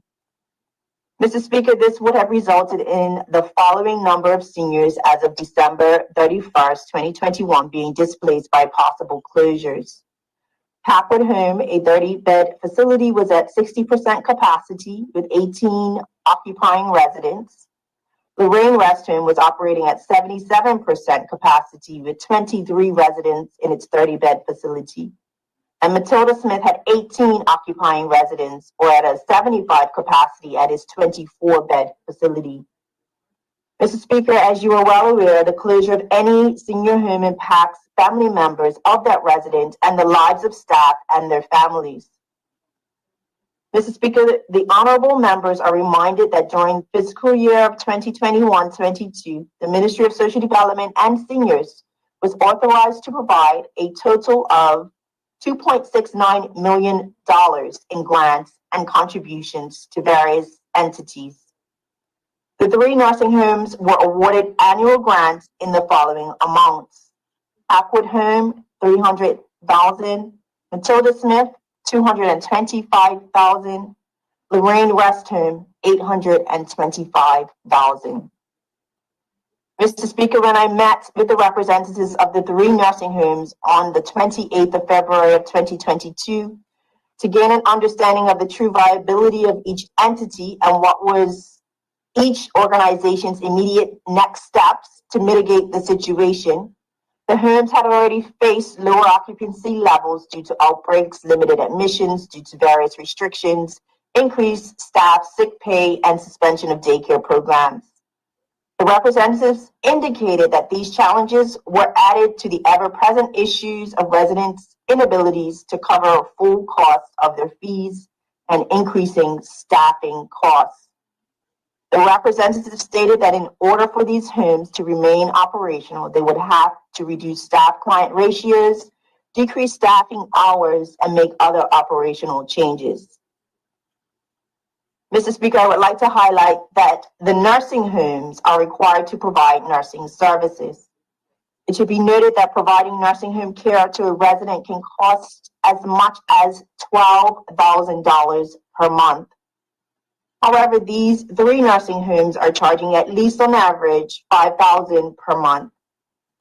Figures received for this month of July 2022 has indicated that the Department of Financial Assistance has paid a total of $555,466 to the nursing homes for 146 seniors. Mr. Speaker, I requested that the 3 nursing homes under the ministry's purview submit the amounts required after considering their payroll expenses and other financial deficits. Each care facility representative indicated every option that was being explored as to prevent their doors from closing. The nursing homes requested an injection grant as stimulus to assist them through this hardship. Mr. Speaker, I am pleased to report that government exercised its commitment to our seniors and staff who support them by providing a stimulus grant of $508,000 in total that was distributed as follows and based on their requested amounts. Backward Home, $123,000. Matilda Smith, Seniors Residence, $85,000, and Lorraine Rest Home, $300,000. These care homes have now commenced mitigation measures to realize cost savings, which include but not limited to increasing the intake of clients, developing consistent fundraising plans, and restructuring staffing and shifts. The outcomes of these measures are to be reported to the ministry. Mr. Speaker, moving forward, all standard grants awarded to care homes by the Ministry of Social Development and Seniors will now have specific conditions attached that include but are not limited to participating in the Bermuda Health Council's financial audit, maintaining their charity status, and maintaining their compliance with regulatory standards. Mr. Speaker, the government's 2020 platform recognizes the need to uphold its mission to ensure that social policies and services are in place to protect, assist, inform, and empower the most vulnerable within our community. In this instance, our seniors. Mr. Speaker, the government is pleased that there is evidence that community partners and the third sector are reaching out to support the financial burden that is being felt by this vulnerable group in our community. Mr. Speaker, the government cannot do it alone, and we encourage passionate members of the community and organizations to continue to participate in contributing ideas to develop a shared vision for health and social care reform for seniors. We must rethink and restructure how facilities are financed, as the reimbursement system is inadequate across the board. Mr. Speaker, the ministry intends to work collaboratively with the Ministry of Health to prepare a revised long-term care strategy to address the issues of sustainable long-term care options. Some long-term solutions may include care insurance, establishing a fund to support long-term care, tax incentives to encourage saving for long-term care, and an increase of the Department of Financial Assistance allowance for nursing homes based on tiers of complexity of care. Further, the Bermuda Health Council, which is responsible for long-term care regulations, has begun the process to conduct a financial audit of all licensed care homes in order to help identify the operational costs based on the care needs of its residents. This work is essential to developing sustainable system-wide solutions and creating sound future projections in the area of long-term care for the island's residents. Mr. Speaker, I want to paint a picture for you. I want members of this House and members of the public to think about this. A young adult starting work or having a career at the age of 18 to 20 may consider retiring at the age of 65. That is a career spanning approximately 45 years. That individual could possibly live an additional 35 years. Mr. Speaker, I have seen seniors save for retirement, not thinking they would outlive their savings. So we must now work longer or have a steady income longer because pensions are not fully the answer. There have been studies that show a country's median level of wealth is usually an indicator as to how long an individual can afford long-term care. There are some seniors in our community who were consistently in a low-income bracket, always worked hard to make ends meet, couldn't save, and couldn't capitalize on a type of steady income. This compounded by any unexpected or any unanticipated health issue or condition will ultimately create a greater degree of dependency on state. Mr. Speaker, I would like to take this opportunity to encourage more people and organizations to invest and support our seniors and their caregivers to improve long-term health care. If we start to make a difference today, the care of our seniors in the future will improve. I would like to thank all persons who work in the field of caregiving and organizations who support our seniors through financial and in-kind donations. Thank you, Mr. Speaker. Thank you, Minister. Members, the next statement this morning is in the name of the Minister of Economy and Labour. Minister, would you like to present your statement? Good morning, Mr. Speaker. Morning. Mr. Speaker, I am elated to rise to present to this honorable House an update on investment in the Economic Investment Certificate in Bermuda. The total number of Economic Investment Certificate holders has exceeded our expectations. As of July 11th, 2022, the total amount invested stands at $349.6 million. Since the program was launched on March 1st, 2021. This investment includes over $94 million in real estate purchases and over $255 million invested into new and existing businesses. I can confidently say that this strategy to increase inward investment in Bermuda has proven to be a success. Mr. Speaker, since the program's inception, the investment to date represents 19 applications being approved, covering 48 persons, including dependents. There is an active growing pipeline of over 41 persons who have registered their expression of interest in the program. The total investments in the EIC pipeline now exceeds $88 million. While EIC recipients are only required to invest a minimum amount of $2.5 million into the Bermudan economy, we find they generally invest much more. Bermuda continues to be a place where savvy, affluent individuals come to invest, work, and play. Most importantly, it speaks to their confidence in our island home and this government's ability to lead. Mr. Speaker, it is common knowledge that affluent individuals worldwide continue looking to live in places that meet specific criteria. They often seek safety, stability, sophisticated, connected areas with a temperate climate and a well-regulated business environment. These individuals and their families have the means to make significant financial investments, develop businesses, and create job opportunities, which can benefit Bermudans. Bermuda must continue to take advantage of these opportunities. The objective of the EIC is to fully harness immigration as one of many tools for creating economic growth for Bermuda while considering our limited space and ensuring that Bermudians fully benefit. The EIC must stimulate economic activity, create the environment for job creation, and help market Bermuda as a place to reside and do business. Under the Economic Investment Certificate and Residential Certificate Policy, which was revised and launched in March 2021, EIC holders who seek to reside in Bermuda indefinitely may apply for a residential certificate after 5 years. It is essential to highlight that applicants must first possess an EIC to be eligible for the RC. Should the EIC or RC holders, spouse or dependent, want to work in Bermuda, they will be subjected to Bermuda's work permit policy.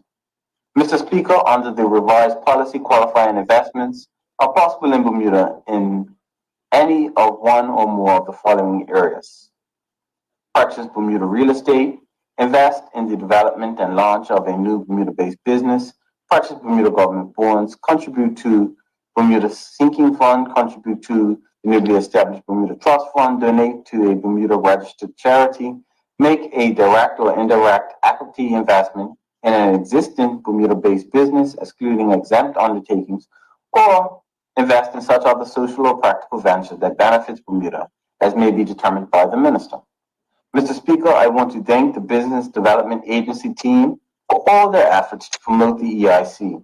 The feedback received continues to be positive, and clients are pleased with the 5-day turnaround time for application approvals, the seamless application process, and their dedicated concierge service. I highlight the BDA's work in promoting the EIC internationally and online. The BDA has featured the EIC program at events and conferences in Bermuda, the US, the UK, and the Caribbean, including hosting a webinar in November 2021. These efforts have been instrumental to the program's success. The government was confident that the opportunity to live and reside in Bermuda would be highly sought after, and this performance of nearly $350 million in investment after 16 months is a strong validation of that belief. Mr. Speaker, the Ministry of Economy and Labor remains committed to establishing effective policies that foster job expansion and economic growth. The EIC directly aligns with Bermuda's Economic Recovery Plan. Through the National Economic Recovery Plan, the government continues to take decisive action to restore consumer and business confidence and stimulate our economy, creating a clear path to growth and employment. Mr. Speaker, complete information about the EIC certificate, including the policy, frequently asked questions, and the expression of interest form, is available on the Bermuda Business Development Agency website. Thank you, Mr. Speaker. Thank you, Minister. Members, the next statement is also in the name of the same Minister. Minister, would you like to present your second statement? Mr. Speaker, I am pleased to rise today to provide to the members of this Honorable House an overview of the approved residential scheme guidelines. These guidelines will function as one of a range of economic development tools to facilitate economic development and regeneration within economic empowerment zones. Amendments made in 2019 to the Economic Development Act 1968 allowed for the designation of approved residential schemes within EEZs, as well as the removal of restrictions allowing non-Bermudians to purchase residential units forming part of an approved residential scheme. The amendments now permit a restricted person, both local companies and exempt companies, to purchase any unit that form part of an approved residential scheme without restriction. This also applies to rental of property. This increases the potential participants in the approved residential schemes, and in doing so further diversifies the scope of potential demand for residential units in EEZs through an approved residential scheme development. Mr. Speaker, approved residential schemes are essentially development proposals either fully comprised of residential units or mixed use comprised of commercial spaces and residential units.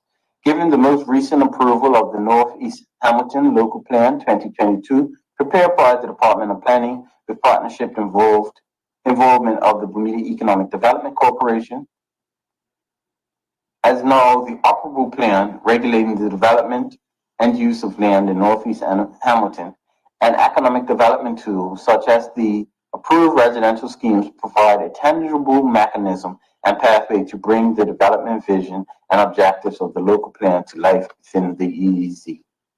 In anticipation of facilitating development interest in Northeast Hamilton EEZ, the BEDC has developed an online platform identifying potential properties with supporting information, which could be ideal for development. It should be noted that a number of properties within the Northeast Hamilton EEZ have already been identified to be included in this program.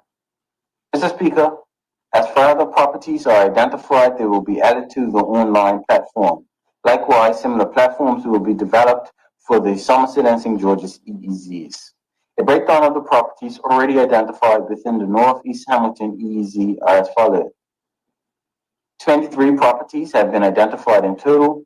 11 properties are currently for sale. 6 properties have previous pending approval for multi-story mixed use or residential development.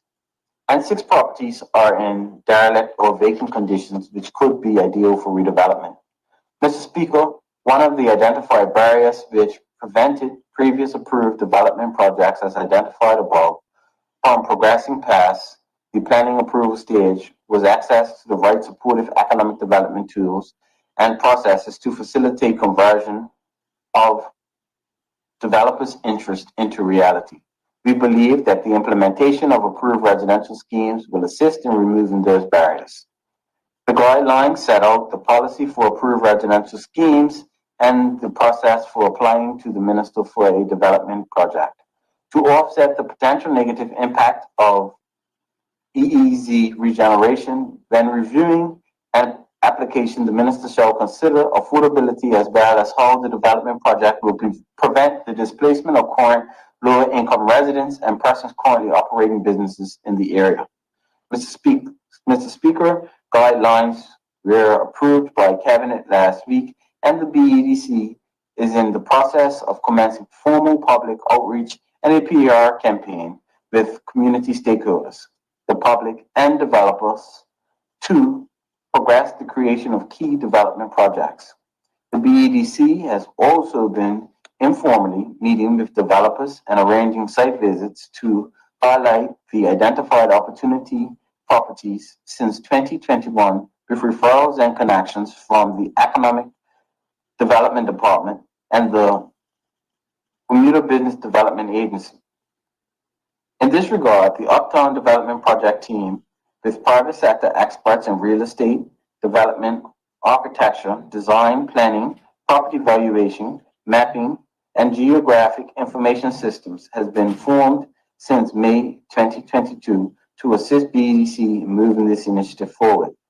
Along with BEDC team, the project team has already commenced engagement with stakeholders and any property owner, business owner, resident, or interested development can contact the team at uptowndevelopment@bedc.bm. Mr. Speaker, it is also important for the BEDC and the project team to establish physical presence in all 3 EEZs as a clear indicator of the government's commitment to continued economic growth and regeneration of the zones. As such, the BEDC has undertaken significant renovations over the last year in creating new branch offices, and startup incubator hubs in the EEZs. These hubs will also be the epicenter for the project team to be embedded in the zones to connect with the communities they are existing in regenerating and facilitate the hands-on interactions with investors and developers mere steps from identified development opportunity sites. Formal launches of these hubs will be in August 2022. I wish to reiterate that this ministry is resolute that this initiative will prevent the displacement of current residents and business owners in the EEZs, and that rents and the cost of doing business will remain affordable for tenants and residents. The ministry would like to take this opportunity to thank members of this honorable house for the opportunity to address them in this regards. Thank you, Mr. Speaker. Thank you, Minister. Members, the next statement this morning is in the name of the Minister of Tourism. Minister, would you like to present your statement? Thank you, Mr. Speaker. Right ahead. Mr. Speaker, today I will provide an overview of the Bermuda Tourism Authority's annual report and audited financials for the 2021 fiscal year and the state of tourism so far this summer. The authority is guided by the National Tourism Plan and founded on 5 key values. 1, performance and accountability. 2, passion and pride. 3, leadership and collaboration. 4, honesty and integrity. 5. Awareness and respect.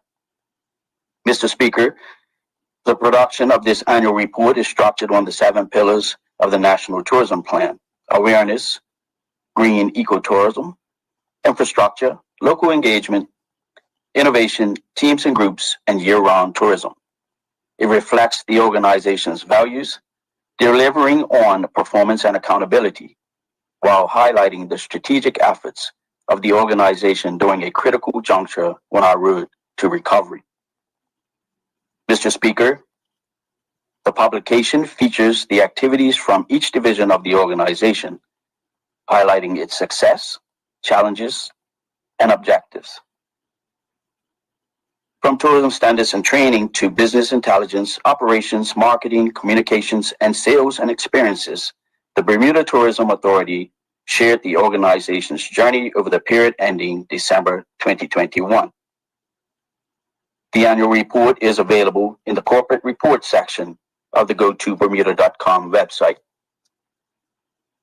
Mr. Speaker, the Bermuda Tourism Authority derives its income from government in the form of a grant and from visitors either staying at hotels, vacation rental properties, or arriving by cruise ship.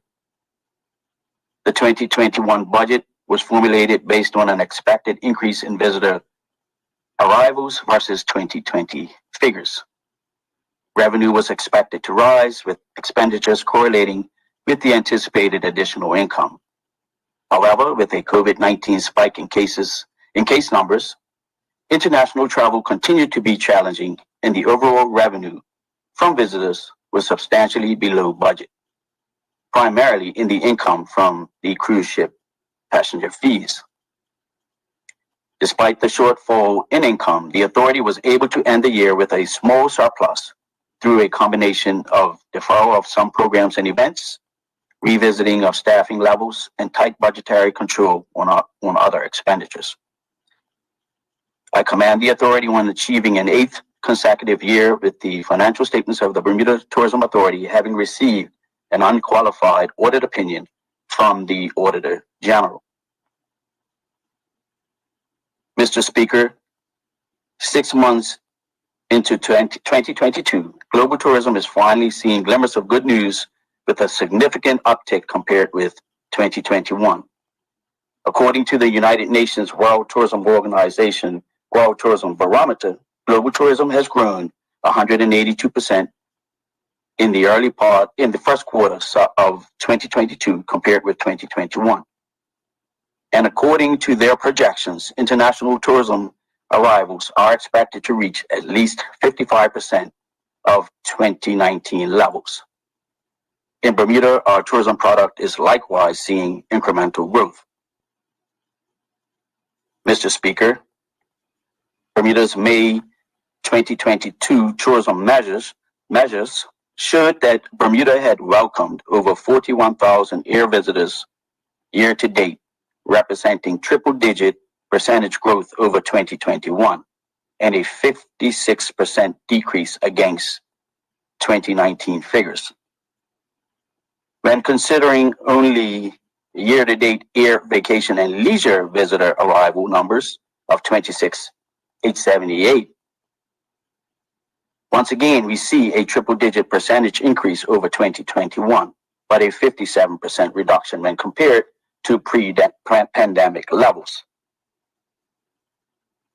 For the month of June, Bermuda welcomed 19,600 total air visitors, which was 43% below 2019 numbers, but 94% above last year.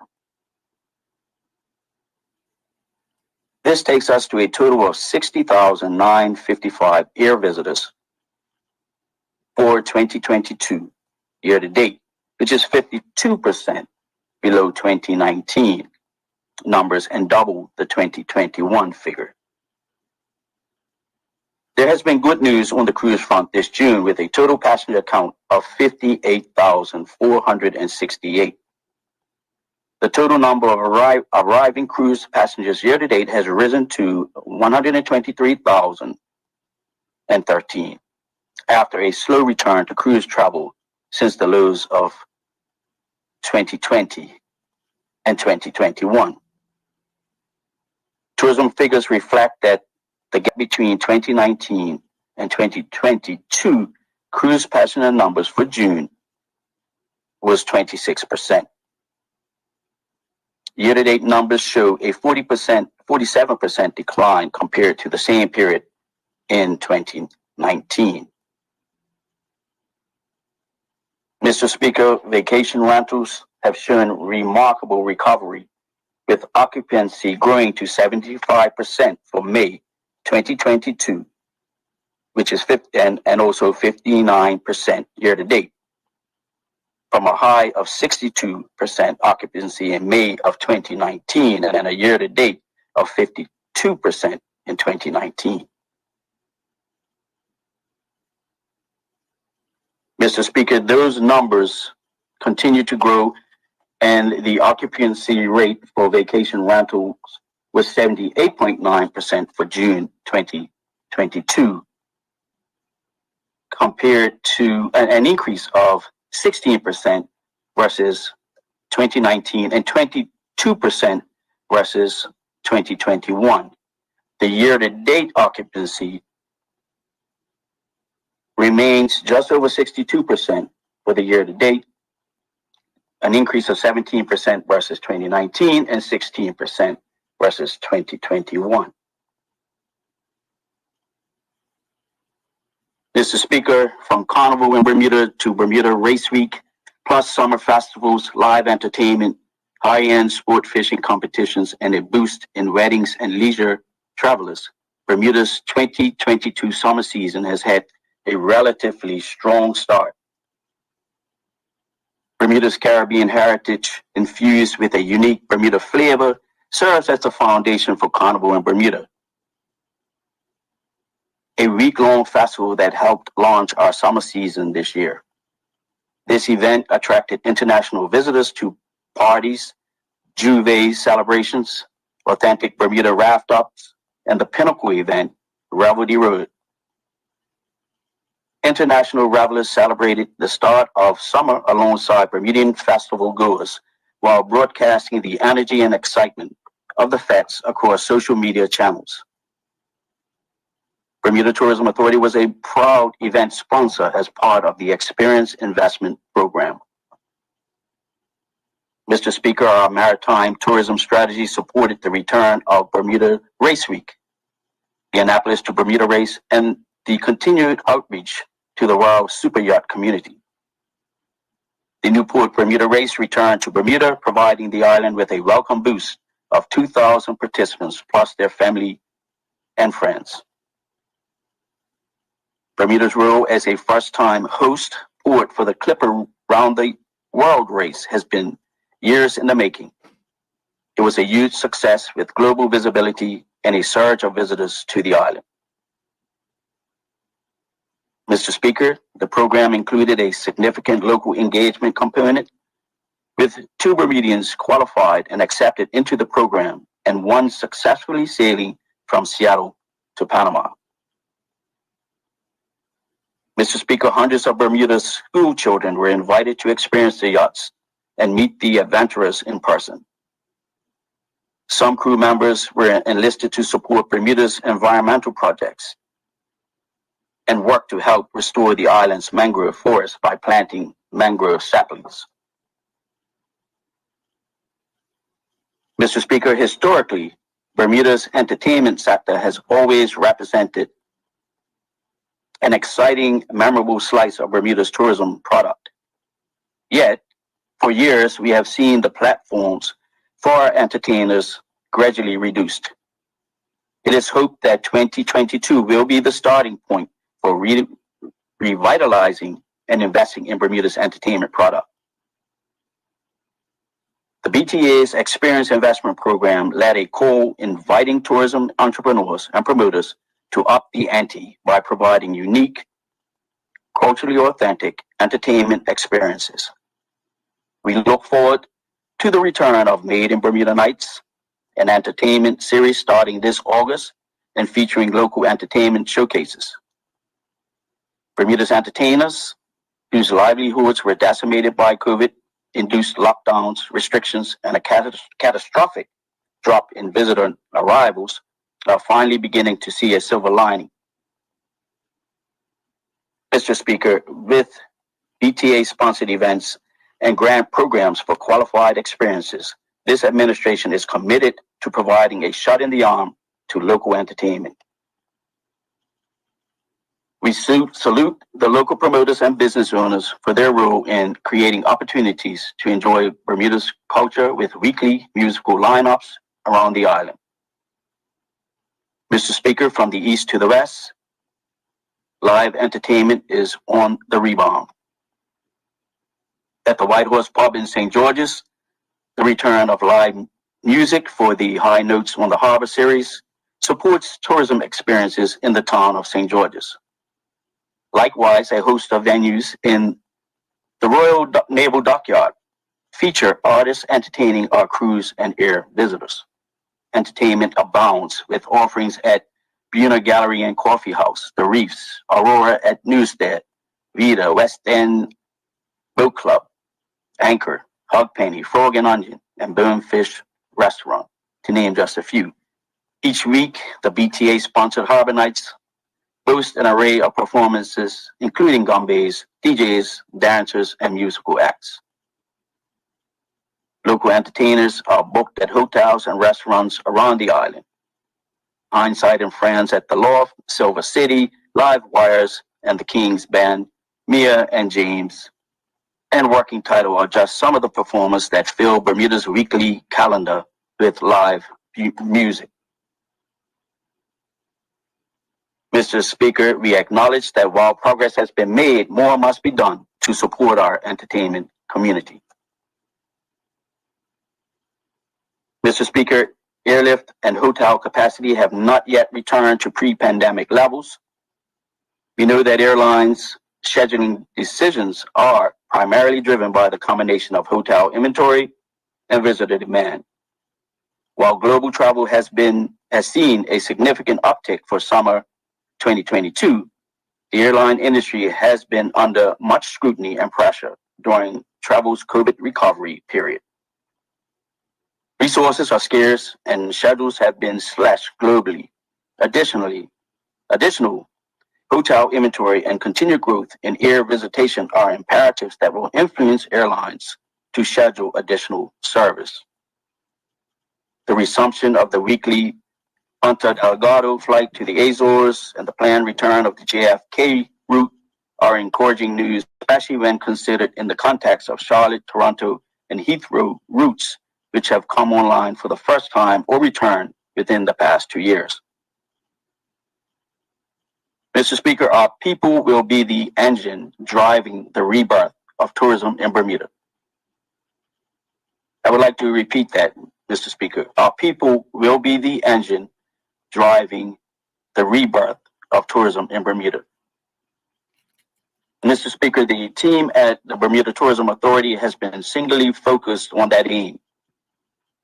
They have made sacrifices and the organization has been restructured to optimally achieve the goals of the Tourism Strategic Recovery Plan. Leadership at the Bermuda Tourism Authority has advised me that there has been progress on staffing with the appointment and promotion of Bermudians to several key posts. The authority is in the midst of continued recruitment efforts for the organization, including for the restructured sales division.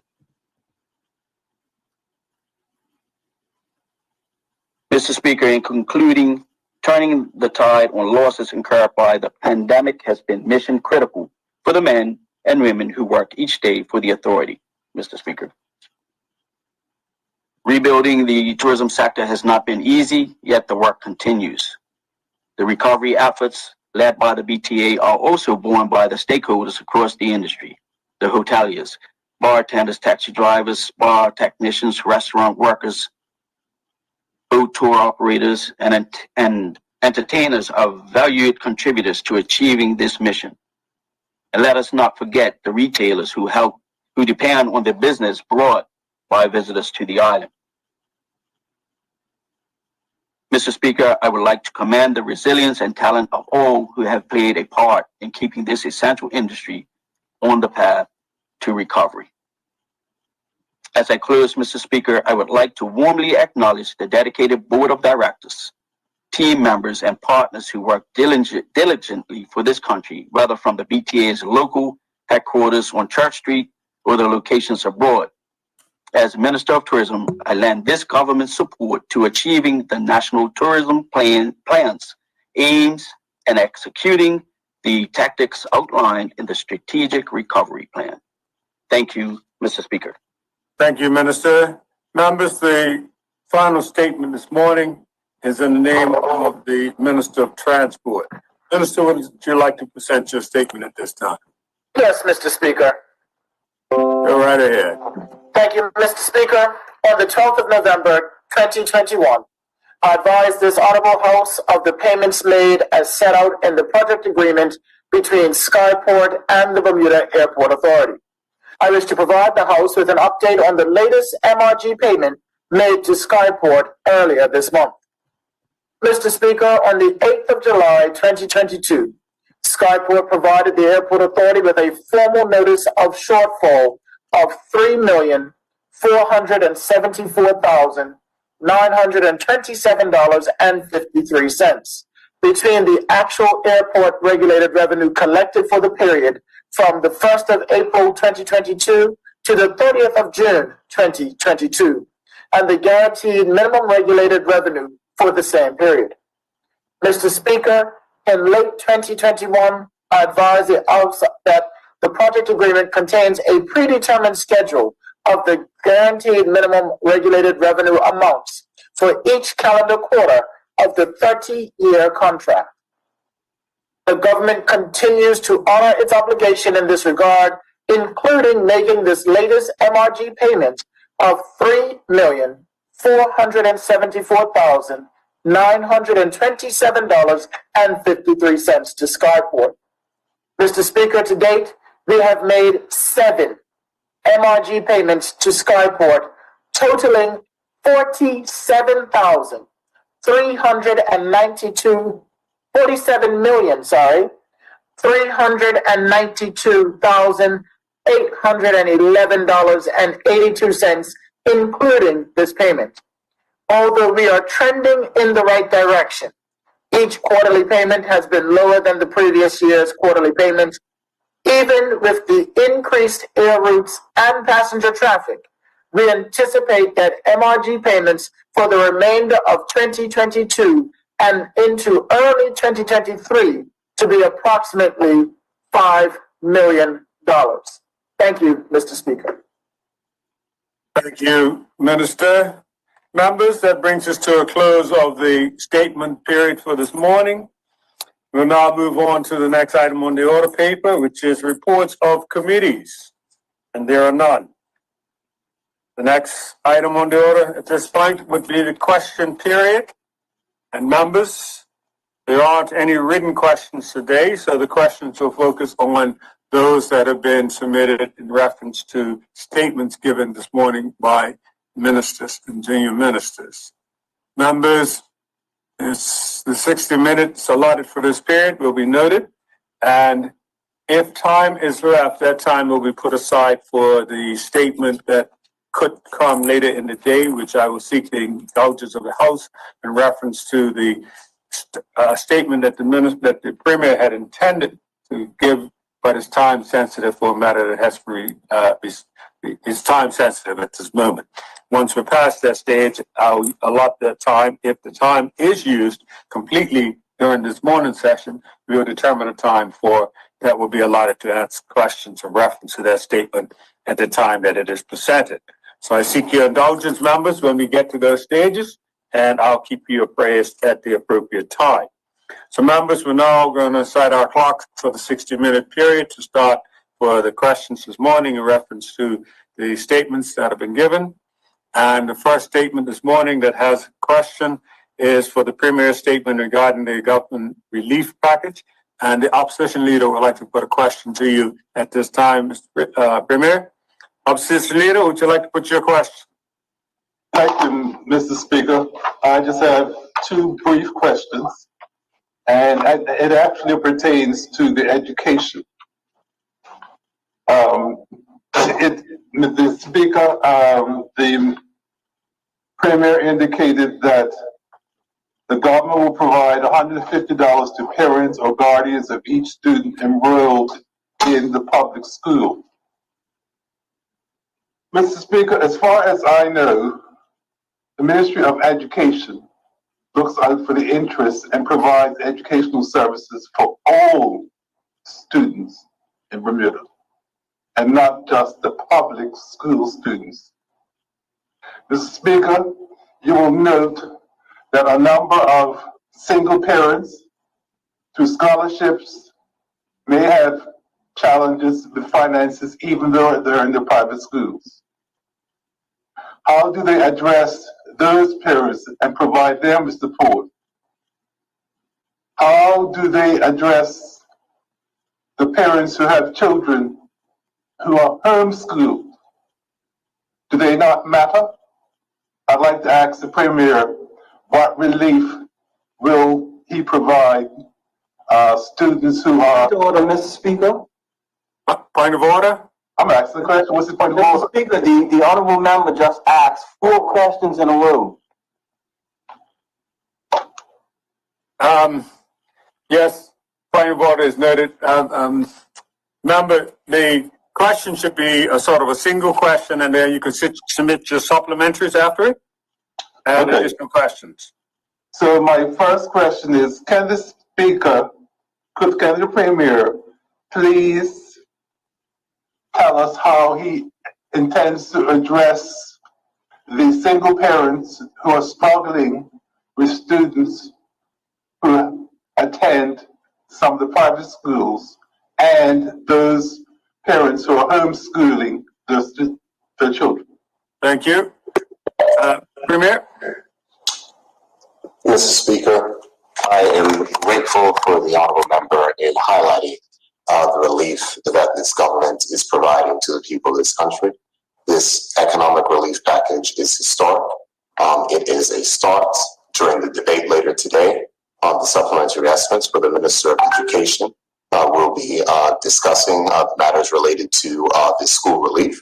I'm certain that the Minister can, the Honorable Shadow Leader can propose those questions, and the Minister of Education can respond in kind. But what I will say is that we are proud of this package of relief that is providing help for working families, and there is multiple areas of relief that is available, not only in energy costs, but also the relief for which we're providing insofar as payroll tax rebates as well. Okay. To stick to the topic right now, which is the education. Supplementary? Supplementary, yes. Supplementary. Would the Premier think that the way it's currently, his statement, the way it currently structures, can be construed as discriminatory? Premier? Discriminatory against public school, private schools, and home schools. Premier? Mr. Speaker, I do not accept what the Honorable Opposition Leader is stating. What I have stated is that the government has a constrained budget. We are doing what we can to support the students in this country, and the Honorable Opposition Leader is certainly welcome to debate this matter when we deal with it in the supplementary estimate later today. Supplementary? No, those are my questions. Thank you. Thank you. Premier, in reference to that question, MP Canada also has questions for you, MP. Would you like to put your questions? Okay, video's up. Thank you, Mr. Speaker, and good morning to everyone, and good morning to our Premier, this question period. On page 2, the Premier, second paragraph, makes a statement that while we've heard a lot of comment from the opposition, the fact is no one on this island has paid more at the pump than they did in February to refuel their vehicles. And I guess my question is he making this statement based on the fact that there was a misleading statement by the Premier that said at this time, previously stated, at this time, it is primarily being borne by the Ministry of Finance in the form of reduced taxes, when he was talking about the fact that people are not paying more at the pumps. Is that what he's referring to? Declaration of interest. Premier? Yeah, I've made my declaration many times over and over and over. I know everyone does. Premier? Mr. Speaker, I will respond in this fashion. The statement speaks for itself. Nobody in this country has paid more at the pump since February. No one. Those are the facts, Mr. Speaker. This government has fulfilled its pledge and is acting in the interests of the people of this country to protect them from price increases due to global events. Supplementary? Supplementary, yes. Since the inception of holding the prices up until this point, what percentage decrease has the government taken on taxes for fuel to accommodate this price freeze? Premier? Mr. Speaker, it is stated inside of my ministerial statement that the expected amount that this will cost the Treasury this year is $6.4 million. Supplementary? No, Mr. Speaker, he did not answer the question. I asked specifically what percentage up until this point, what decrease in percentage to government, duty and to government, has this government sacrificed up until this point? You're looking for a percentage rather than a dollar response. Well, I already stated previously, we know the government gets 50%, the retailer gets 27%, and the wholesaler 23%. What reduction did this government put in place up until now to accommodate the price freeze?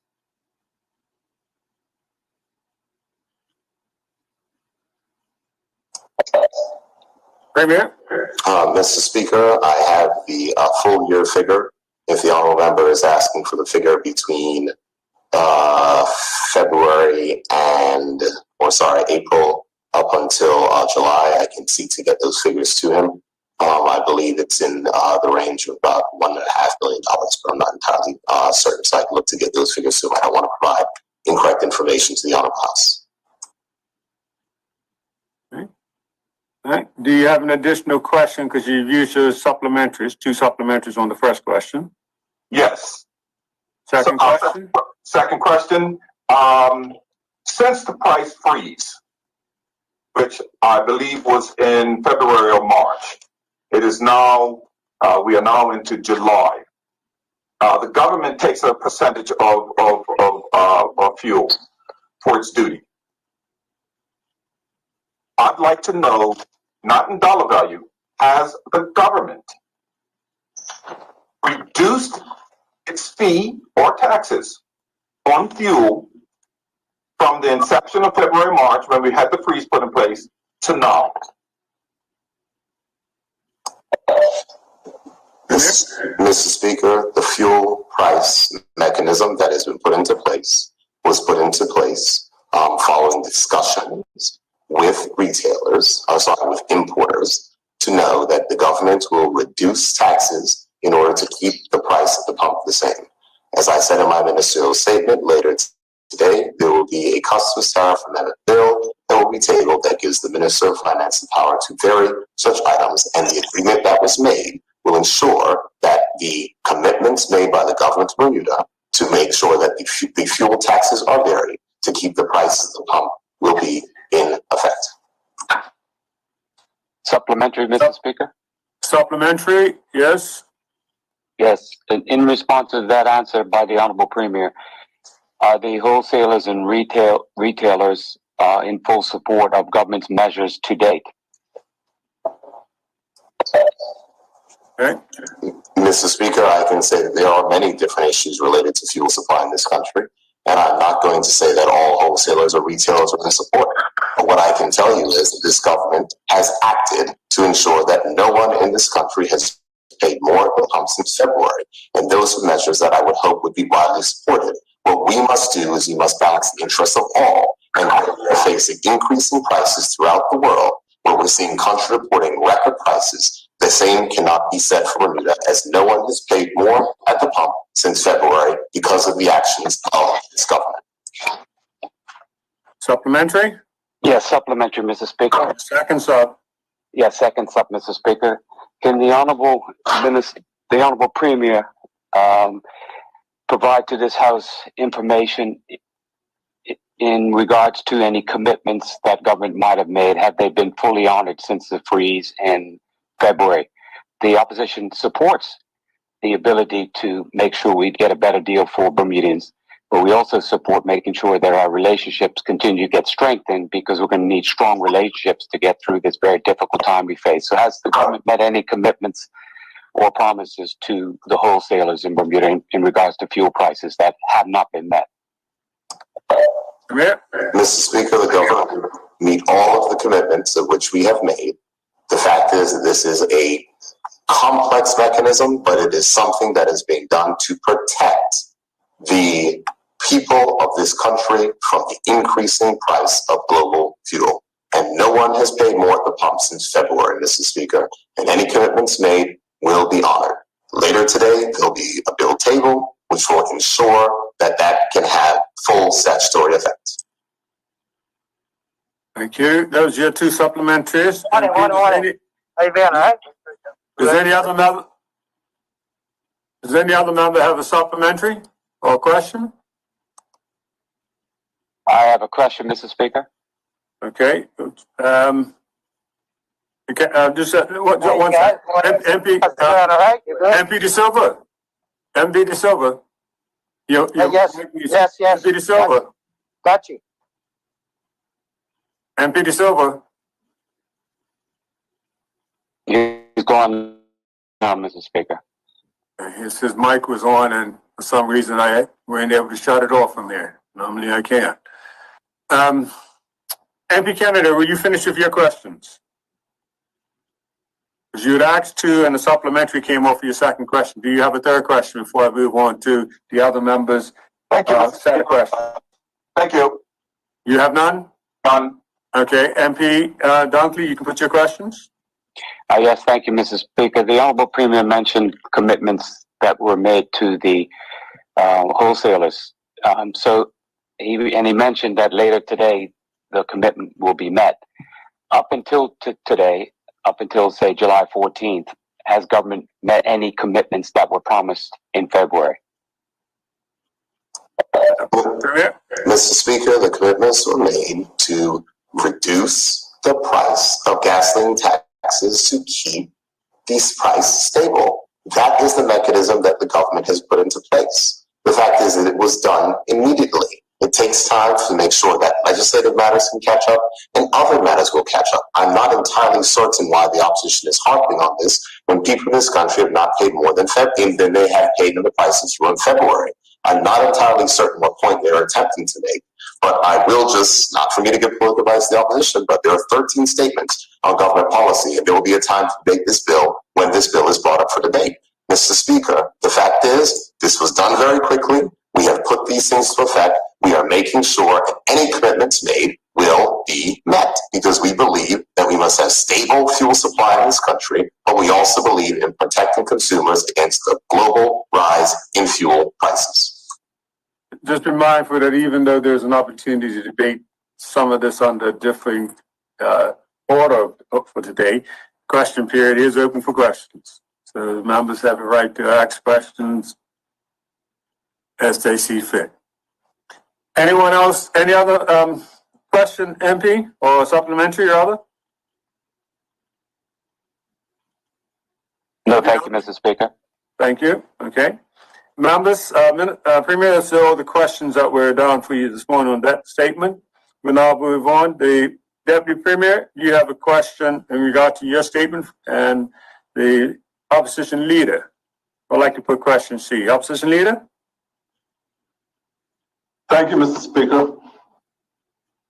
Mr. Speaker, the Deputy Premier indicated that he attended a function with the French government and their interest in basically helping to make a contribution to protect the biodiversity of the Sargasso Sea. My question is, has the French government made a decision to become a signatory to the Hampton Declaration? Minister? Mr. Speaker, I did not hear the full question of the Honorable Opposition Leader. Could he repeat the question, please? Yeah. Has the French government made a decision, or are they close to making a decision, to becoming a signatory of the Hampton Declaration? The answer is no. The French government are a member of the European Union. And so any decisions, presumably for the French or any other European Union country, will be done under the European Union banner.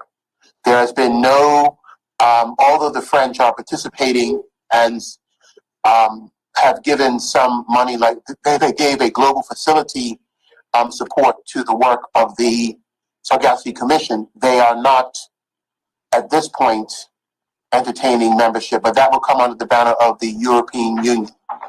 Thank you, Mr. Speaker. Supplementary?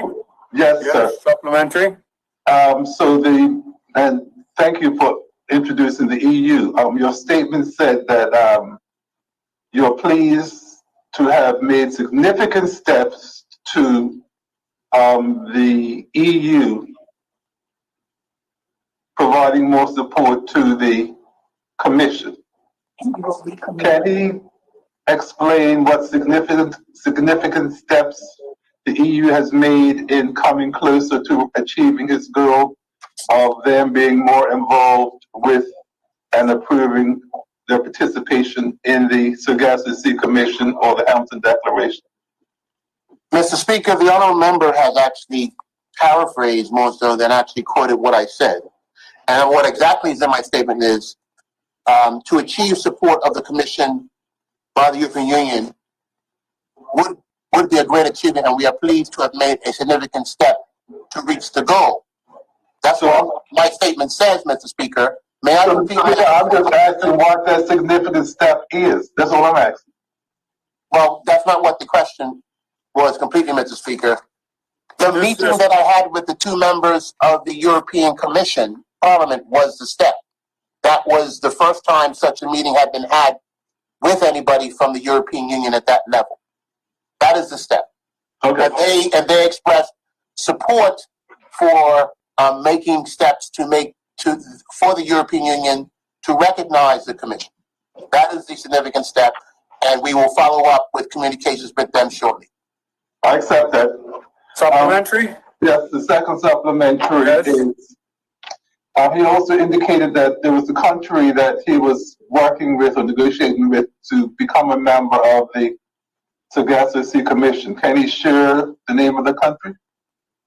Mr. Speaker, I would prefer not to at this time, as I haven't received a response yet from that country. Although I met them at the Commission, I wouldn't want to go ahead of where we are with our communication with them. And as soon as I do have more official dialogue with them, that will be a part of the package of other developments that are announced around the Commission. Thank you. My second question? Second question, yes. Can the minister provide a current update as to where we stand with our own Bermuda economy and marine spatial plan? Minister? Mr. Speaker, that was not the topic of my statement, was to report on the UN conference. We will, in the not too distant future, be providing a lot more information. The approval of the plan officially has to go through the governmental process of cabinet approval. And once that is done, I will be in a position to be more open as to other than what's already been in the public. And there's substantial information already in the public domain about what we're doing. And anyone can go to the Bermuda Ocean Prosperity Program website to get an overall update on the progress of our work with the Wake Foundation. But as it relates to our blue economy and marine spatial plan work, that is being considered by the cabinet in the not too distant future, and following their approval, more can be said publicly. Supplementary, yes. I'll read what the minister said, and then I will ask my question. On page 3, he says, I shared with other countries details of Bermuda's journey in developing our own our own blue economy and marine spatial plans. So he shared details of their journey. And so and I'm not asking about the Wheat Foundation. What I'm asking is if he can explain to foreign countries about Bermuda's journey. I would have thought that he can give us an update on what he shared with those countries and the status report. So he addressed part of the status report, but as far as the details that he shared with other countries, he might give us an update on that. Because I'm only questioning his statement. So, Minister? Well, all I did was talk about the journey that we have gone with them, and the fact that we created the Bermuda Ocean Prosperity Program, which was a stakeholder group that includes all of our local stakeholders and internal stakeholders. There was the public consultation process that went on. There was the survey that was done, and I talked about how all of that went. And it's all information that has been presented to the House and to the public already. I did not disclose anything to the Blue Prosperity Coalition that isn't already in the Bermuda public domain. Thank you very much. That's it. No further questions? No. Thank you. Minister, that's the only questions for you on that matter this morning. Thank you for participation. We'll move on to the next statement, which is from the Minister of Health. Minister, MP Dunkley has questions for you on your statement. MP, would you like to put your question? Yeah, thank you, Mr. Speaker. To the Honorable Minister, we appreciate the streamlining of the TA, but we still of the opinion that the TA must end, but that's for another time.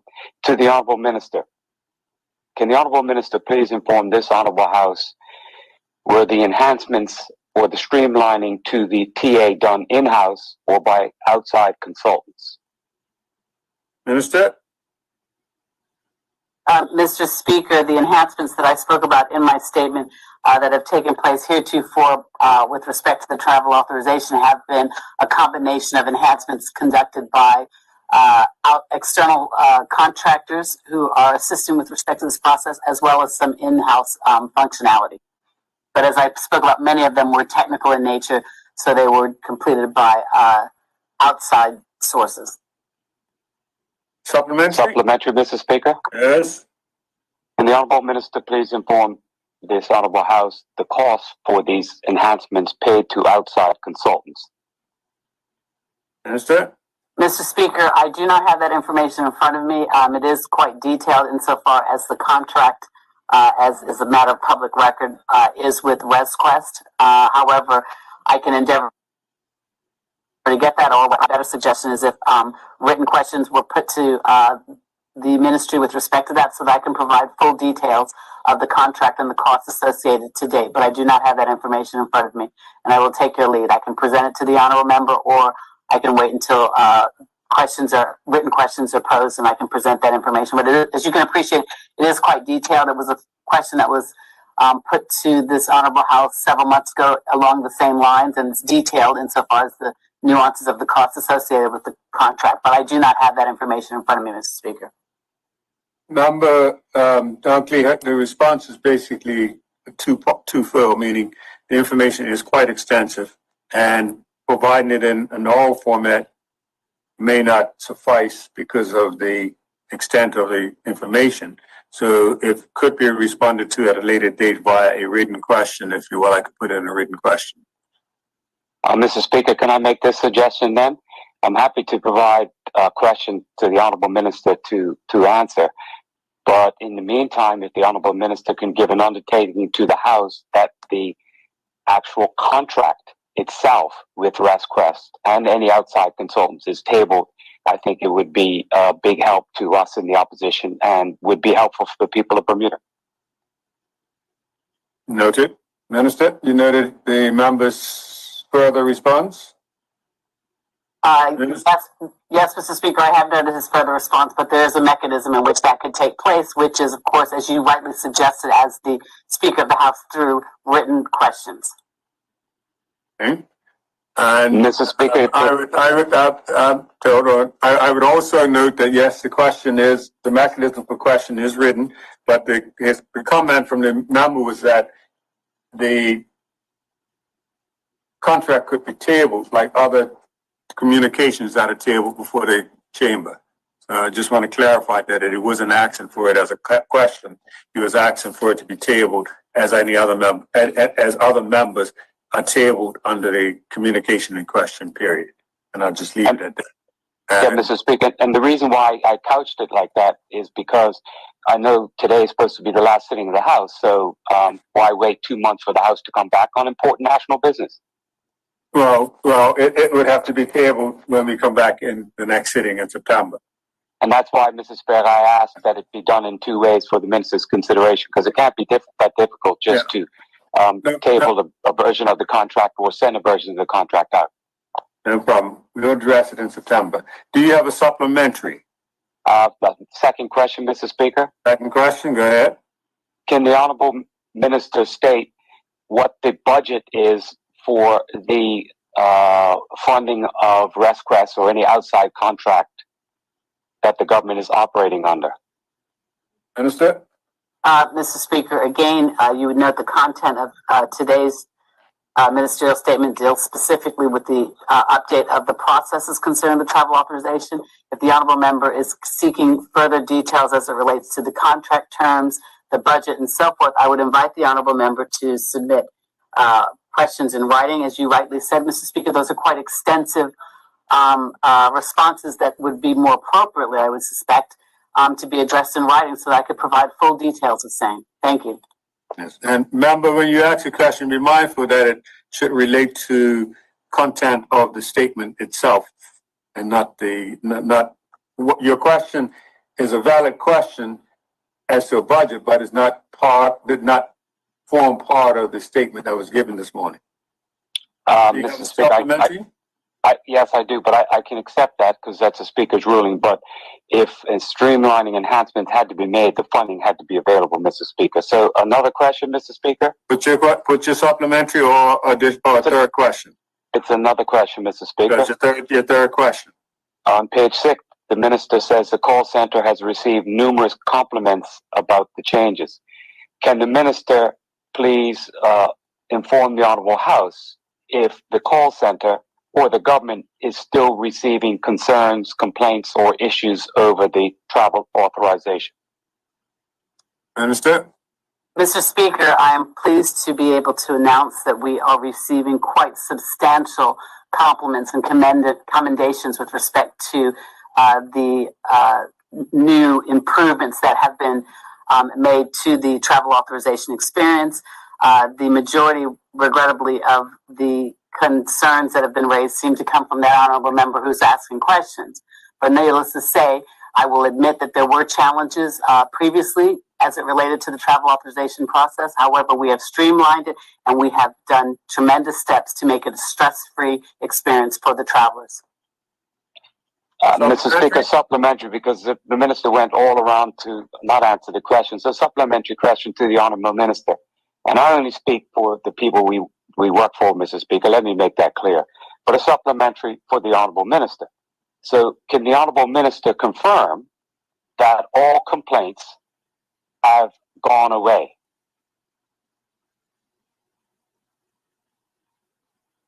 Minister?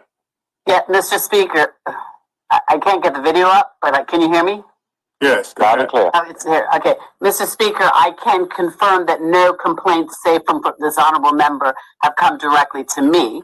I'm not saying that it's complaint free because obviously, if you, provide any type of service, there will be people that may be, find themselves disadvantaged from the service. I can say that the most recent complaints that have come to me resulted in individuals that were attempting to upload their TA at 3 a.m. for travel first thing in the morning on that same date. And as we've said previously, we are encouraging members of the public to upload their TAs at least they can do it up to 30 days prior to travel. And last minute uploading of information could pose problems as the TA call center does close at 8 p.m. So the complaints that I have received, Mr. Speaker, all relate to persons, unfortunately, who unavoidably have not followed the requisite instructions as it relates to uploading their TAs in a timely manner and as such. Thank you. Supplementary? No, Mr. Speaker. We'll be talking more about this later. Thank you. Minister of Health, that's the only questions for you this morning on your statement. We'll move on. The next statement has questions this morning. Oh, numbers. So, Mr. Speaker, I know that it's past the 12:30 hour. All right, numbers. Before we move on to the next, I'm just noting the time. We are now at the time that I'm going to access to yield and ask the Premier or Deputy Premier to put the appropriate statement at this time in regard to the time on the clock. Thank you very much, Mr. I'm pausing the time clock on the questions. We have 28 minutes and 21 seconds left on the time clock for questions. Premier, would you like to put the motion right now? Thank you very much, Mr. Speaker. Mr. Speaker, I move that this honorable House now adjourn for lunch to return at 2 p.m. Yes. Are there any objections? There are none. The House now stands adjourned and will return at 2 p.m. Thank you, members.